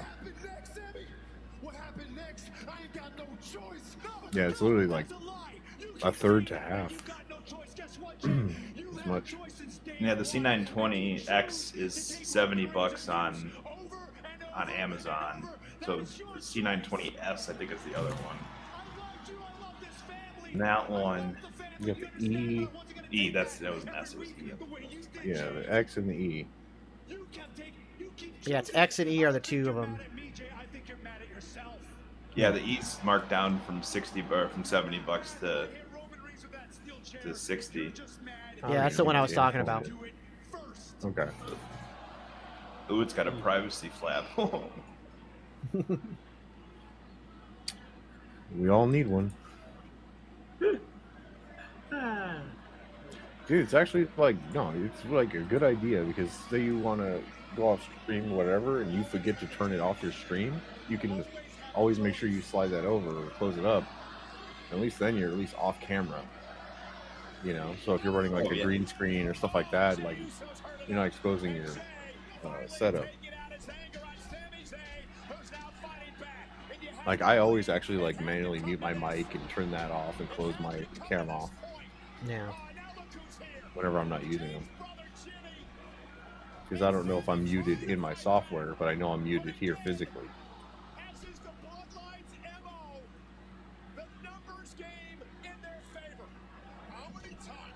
But it's been an interesting week. I can't wait for Sunday. I'm Yeah, it should be super good. excited for Sunday. I know I need to do some research real quick on a couple things on that. Make sure I have some clue what I'm talking about when I get into a podcast that I'm kind of hosting. Might be helpful, right? Maybe. Just a little bit. Well, because I don't have a whole lot of credibility with ROH. Like, you ask me about anything about WCW or ECW, WWE, I got you covered. You know, Impact even. I know a ton about that. But ROH, I know jack and shit. That's why I want to do this. Because I want to educate myself and bring other people along for the journey. It's a good thing you have Mr. ROH with you. Well, that's why, like, when I brought it up, Jax was like, I am so down. And I'm like, good. I'm down for this. Shit. I need somebody who knows this because I didn't get a chance to watch it. Right, here's a random fact. That Amazing Red was in 2 matches in the same night at the first shift. I'm not surprised by that. That kid can go all day. He was in his At very that time, he was so much Oh, ahead of God. everyone. I was watching it over again, and it is just the moves that he's doing with Mark Briscoe.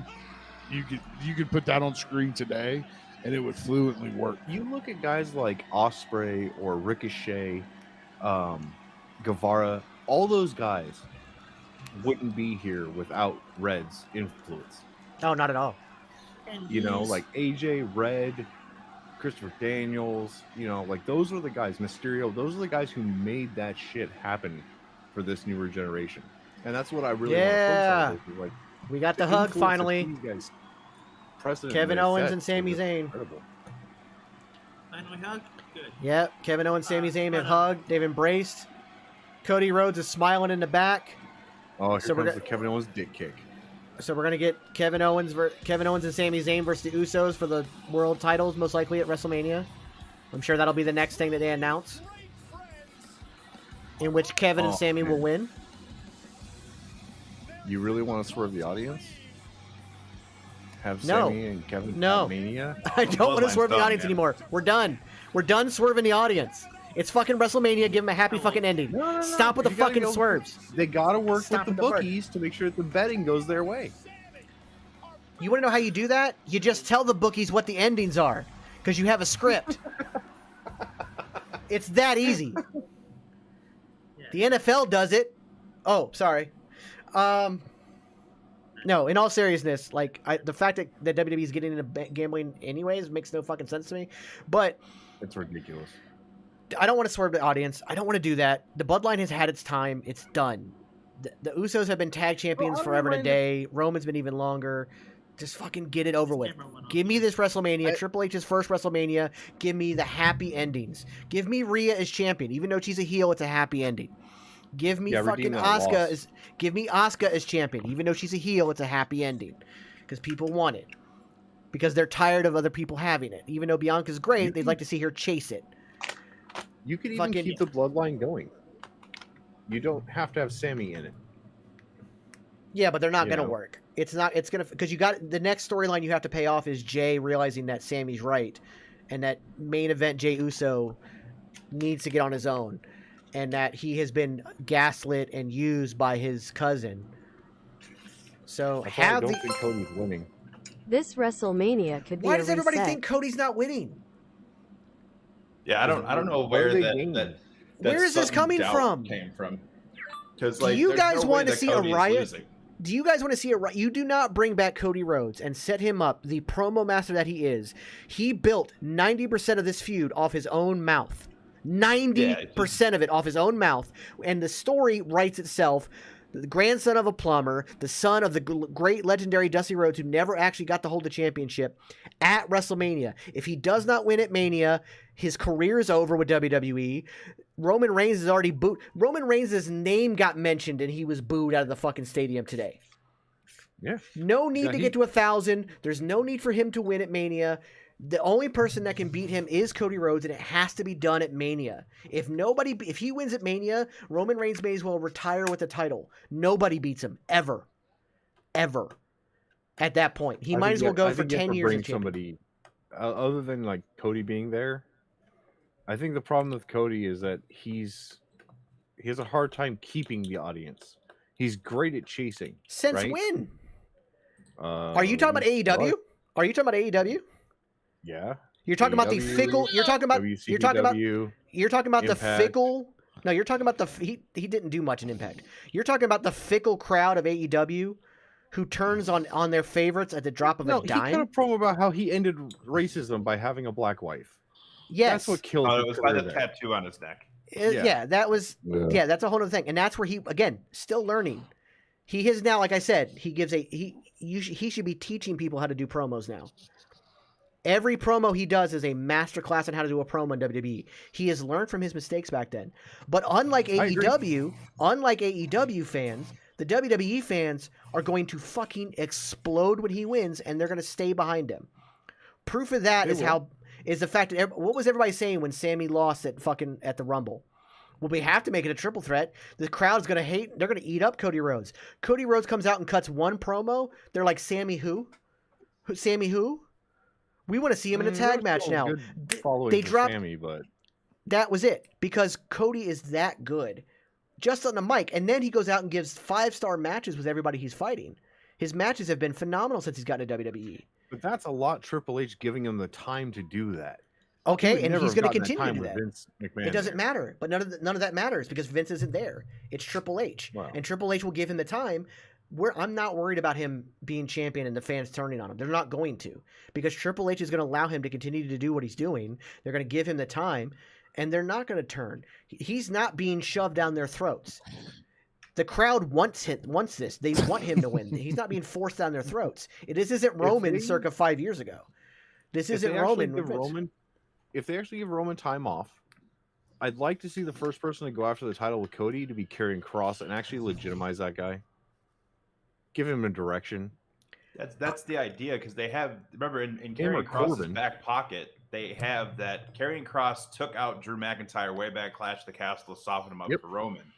And then that storyline never went full circle because they didn't know what to do with him in the meantime.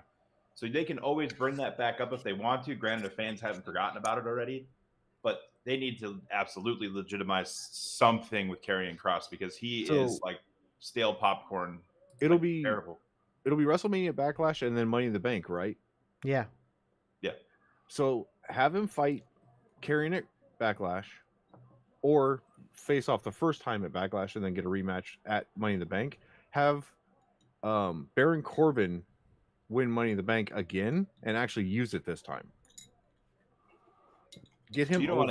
I don't think you want to take the title off Cody by Money in the Bank with the Money in the Bank briefcase, because I think they have to get away from one of the briefcases getting used night up, because they've done it the last 3 pay-per-views. I think what's hurt Corbin the most was when he had the briefcase and he dropped it, and that was his cash. That was because he was being punished. That was Road Dogg's fault because he didn't know how to fucking book him. And no. Like, fuck, Cena. Corbin, that was publicly known. He was being punished. He was in trouble. Yeah. He had said a lot of really stupid. Yeah. He went online and said a lot of stupid shit, and they're like, "Oh, well, you're not going to represent this company right now. You're being punished." So they made him drop it. That wasn't Road Dogg. But it's that not was like he Vince hasn't McMahon's paid his dues since.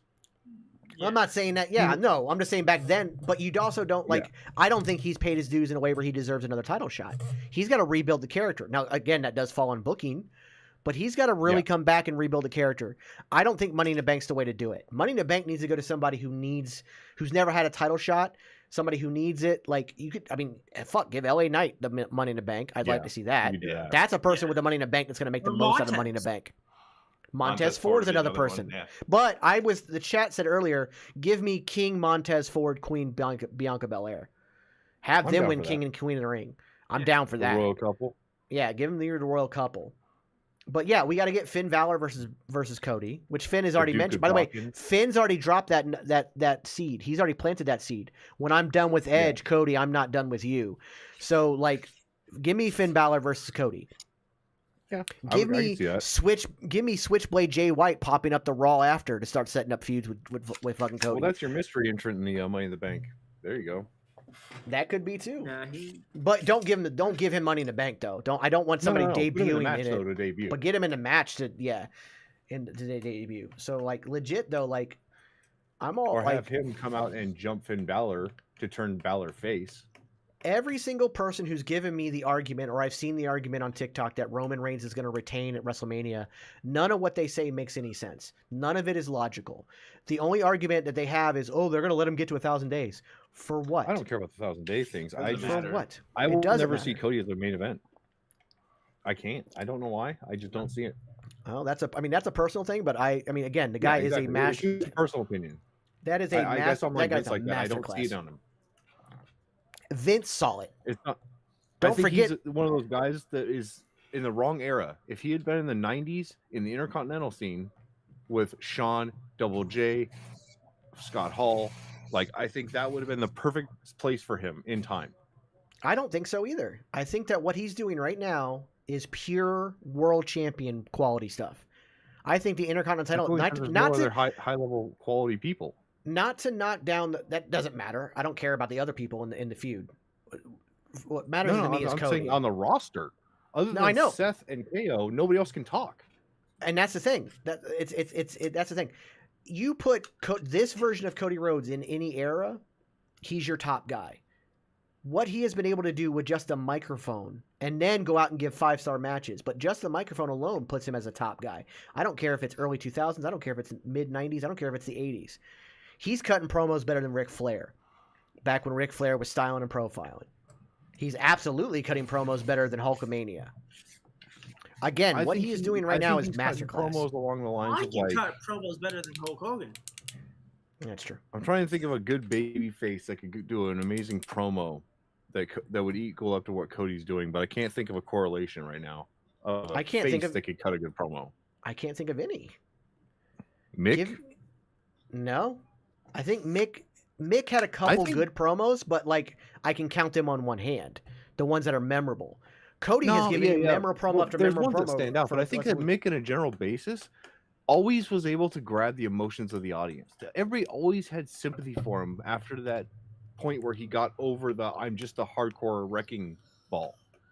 When he became the comedy sympathetic person, he really got over. But again, like you just said, he was the comedy sympathetic person. It became the gimmick. Cody isn't a sympathetic gimmick. He is he flat out says in his promos, "I'm the greatest wrestler in the world." But the only way to truly prove that is to beat Roman, who is currently the greatest wrestler in the world. The reality is he's putting over his opponent, which most people just try to undercut their opponent. Again, masterclass. Mm-hmm. NXT should be watching every single promo he does and taking every note they can. It's one thing that I've noticed, like, The Rock is great on the mic, right? But even as a babyface, he buries people. Yeah. He makes them feel irrelevant in the match because of the way he talks down to everybody. And that was his character, and I get it. That was the way he worked, but it didn't help anyone else around him.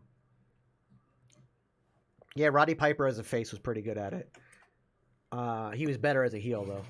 But, like, that's the thing. Better. That's what I mean. Like, that's what sets Cody apart from everybody else. And why, like, maybe in the 90s it wouldn't have worked, because the 90s and the Attitude Era was all about tearing everybody down. It was about the risque. That's what I'm saying. That new generation era before the Attitude Era. I think Cody would have been a fucking amazing fit for that Intercontinental scene. With the talent they had, like I said, Raw, Monday Night Raw stuff. The current Cody we have now, if you'd have said Cody Rhodes in AEW would have been Intercontinental title bound, sure. The Cody we've gotten since Vince brought him back and now Triple H has him has been main event world champion Cody since day one. I could have seen him against Brett, main event, him and Shawn. I think they could have had some good stuff. Oh, for sure. I don't know. Yeah, I don't think he would have fit into the Attitude Era at all. No. He would have destroyed Brett on the mic. He would have destroyed Brett on the mic. with Cody Rhodes, he's a perfect marriage of kind of what the like what the new standard is for a main event wrestler, and he's able to tap into some of the stuff from like the decades beforehand. You can see inklings of it, and you can see it in his gear, you can see it in his gimmick, you can see it in all the stuff he does, all his interacts with the fans. He goes full on Hulkamania in the entrances now. He's giving kids his weight belt. He's doing all that shit. You can see where all these things come together for him. He's phenomenal on the microphone, and his in-ring work is just as good as anybody else who's in any main event scene around any of the major companies. If not, you know, he would be able to translate well when he went to Japan. So, like, I think that Cody Rhodes is a really good main event. He's the right guy to beat Roman. And given everything that could have happened, this is the best case scenario for WWE right now, because Cody, when he left AEW, this wasn't some sort of foreseen thing that was going to happen. It happened on the fucking fly. Mm-hmm. And then WWE all of a sudden got, like, if anything, the renaissance that WWE, the small little renaissance we're seeing right now with WWE is thanks to two things. One, Vince is no longer involved in creative in any way, shape, or form that matters, and Cody Rhodes came back to WWE. Yeah. Because with no Cody Rhodes, who's fighting Roman at Mania right now with a chance to win? In the way that anyone's been booked up to that point. It's probably Sammy. I think that Dusty walked so Cody can run. Yeah, I think he laid the groundwork. Yeah, he learned from the best in his father, and then he took that and made it better. Yeah, like. But again, proving why he's a main eventer. Because what was Dusty? Not WWE, not WWE Dusty when Vince was purposely pushing him down. No. NWA WCW, Dusty. Georgia Championship. Yeah, NWA, WCW. That Dusty Rhodes was main event. Yeah, Dusty in Florida was a different level. Yeah, exactly. So I really feel like Cody is only main event bound once he came back when that pop happened and what he's been able to do. And then the injury, I think the injury was the best thing. Like, I hate that he got injured, but the best thing that ever could have happened to him. Yeah, because it gave time we didn't get burnt out. Yeah. We saw how great he was. Simmer and want him back. And then people wanted him back. Like, yeah, he's great. We want him back. When McGruber says, "Oh my God, Cody, you're making me like you," that's a lot. Yeah. And that tells you he's a main eventer. That tells you he's a main eventer. Well, because by comparison to what he was doing in AEW, it's a complete reversal. Right? Like, he was stale, he was pompous, he was kind of a heel but not a heel. Like, he just didn't have a direction in AEW. Yeah, but you want to know the exact turning point of when the crowd turned on Cody? Like I said earlier. It was the episode of Rampage when CM Punk showed up. Once the crowd had CM Punk, Cody was no longer relevant. And he went from being the babyface to being the guy they can hate now. Because they have their guy to cheer for in CM Punk. Yeah, how'd that work out? Exactly. But AEW is a fickle crowd. AEW is also very much an ECW crowd. And I saw that when I was at Revolution. And so, they're not the standard when it comes to that kind of stuff. Yeah, I have a blank spot in my history because literally the time that CM Punk left ECW and went to SmackDown was about the time I stopped watching wrestling until after WrestleMania 30.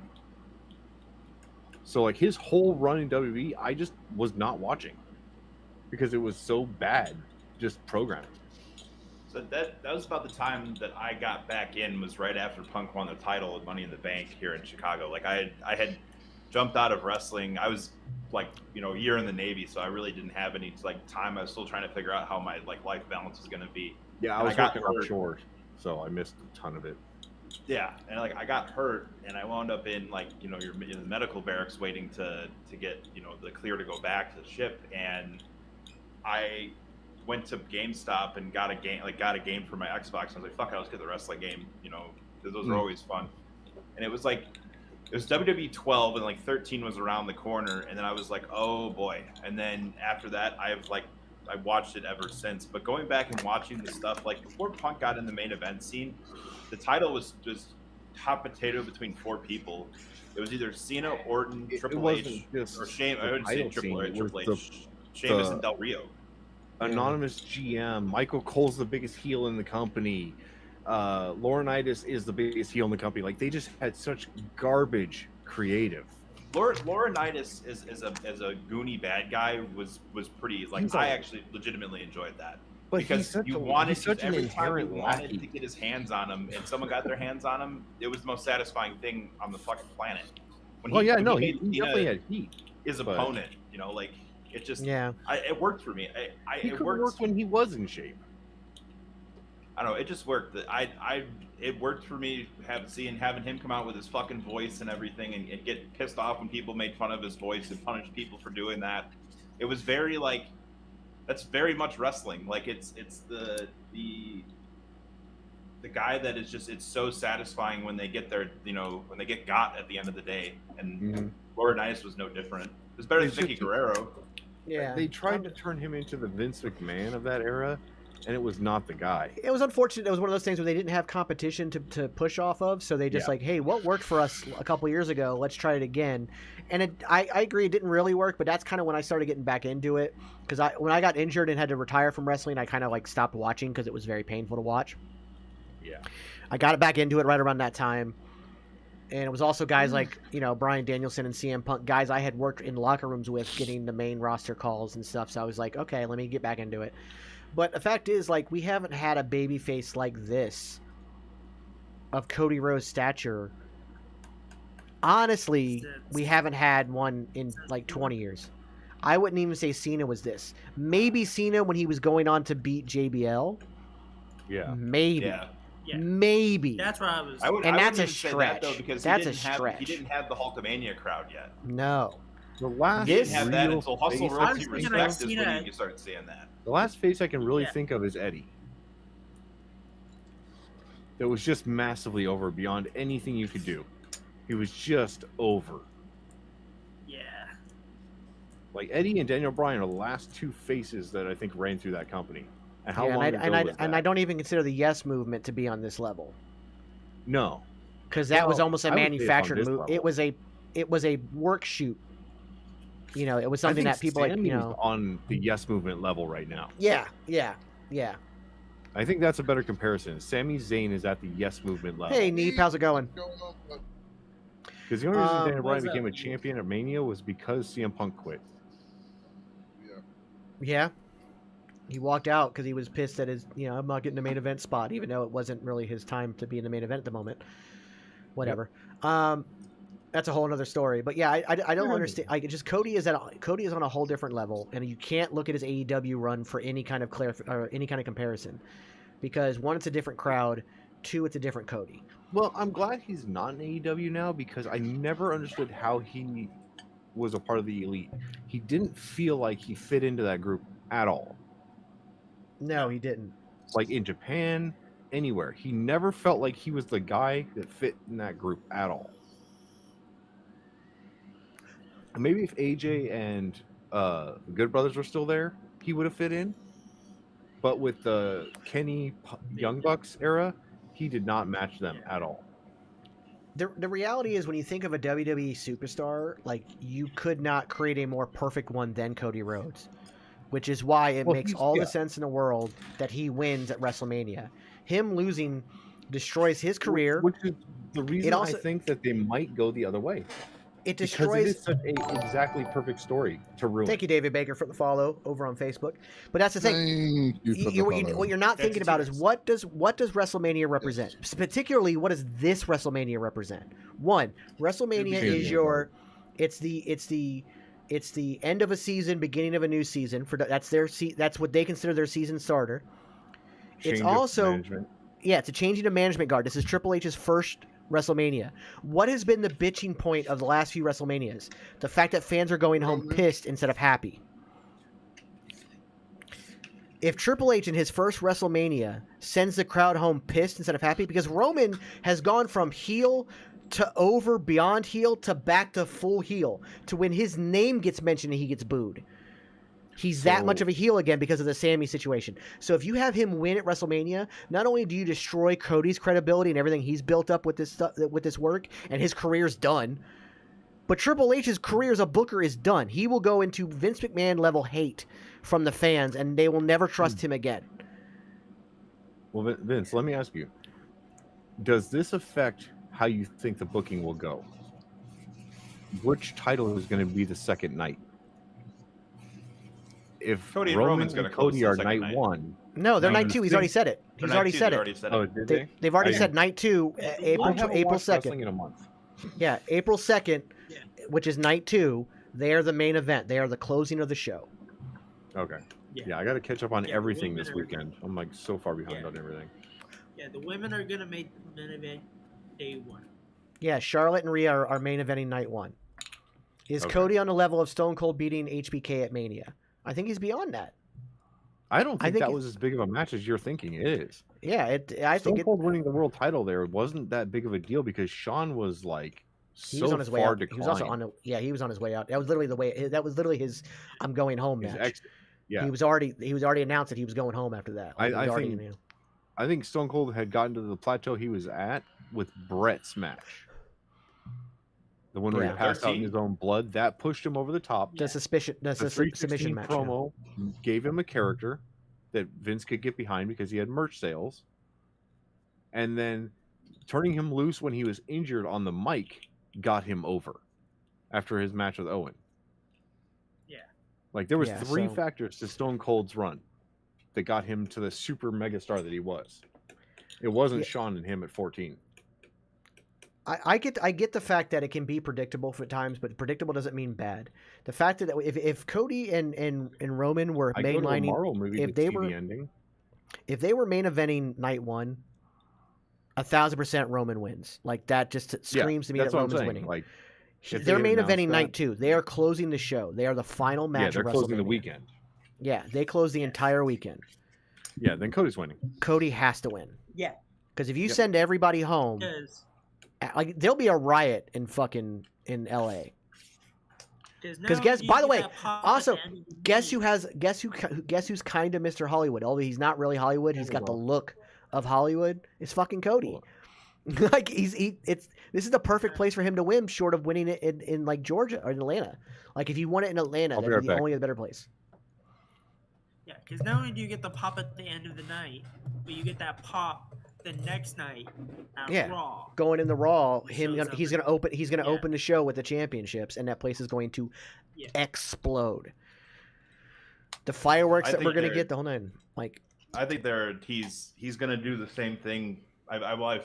I've heard it's been rumored, but I think there's gonna be a new belt at some point after WrestleMania. That's gonna Yeah, be the undisputed I think it's gonna be championship because it's gonna be an evolved version of the winged eagle, I believe. yeah, because I think he's gonna do the same thing where he's like when he brought back the old Intercontinental Championship. Yeah, Yeah, I mean, he said it on the jump a few times that he wants that wing eagle. the bump, Yeah, the bump. not the jump. Remember, the name of the says show he is something wants you that can wing. do. You can bump into people, but you can't jump. So that's how you can remember. You can bump into people with your wheelchair. You can't jump. That was a bar, and I'm not even upset at that. What if That he was- could- I mean, he that could- was classy. He could walk out with both belts, but then there'd be a belt in the ring, and he could expose the new winged eagle. Yeah, Pulling like up he could the do. blanket with a new belt would be Yeah. really great. So as long I as think the it'd be strap like a- isn't white. Yeah, no, that's an Intercontinental thing, which I kind of wish they'd go back to that on the Intercontinental title. But Yeah, me too. all right, ladies and gentlemen, we're gonna go ahead and wrap up this show because we have no Rampage this I didn't week, so we're realize gonna what call time it it a little was. bit early. Yeah, it's almost 10:30. We are gonna be rating Jake TV 72, good friend of the channel.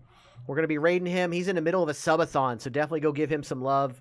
Go see how he's doing. He's already up to over 6K followers. So if you haven't already followed, give him a follow. Nobody go anywhere. We're going to be doing that right now. Ladies and gentlemen, this has been Friday Night Fight Night. Jax, do you have anything to say before we go? Make sure you tune in tomorrow night for World Championship Wreckage and tune in Sunday for the premiere of History of Honor. I don't do it as good as Lord Mannix. He's got that voice. Well, we'll save it for that. We'll save it for the first episode. Let them experience it there. You want to experience it? Come to the show. Come to the show on Sunday, 8 p.m. Eastern. Make sure you're there. Exactly. All right, ladies and gentlemen, that's going to do it for us. We will see you guys tomorrow because we're always here. Bye. We're rating. Don't go anywhere.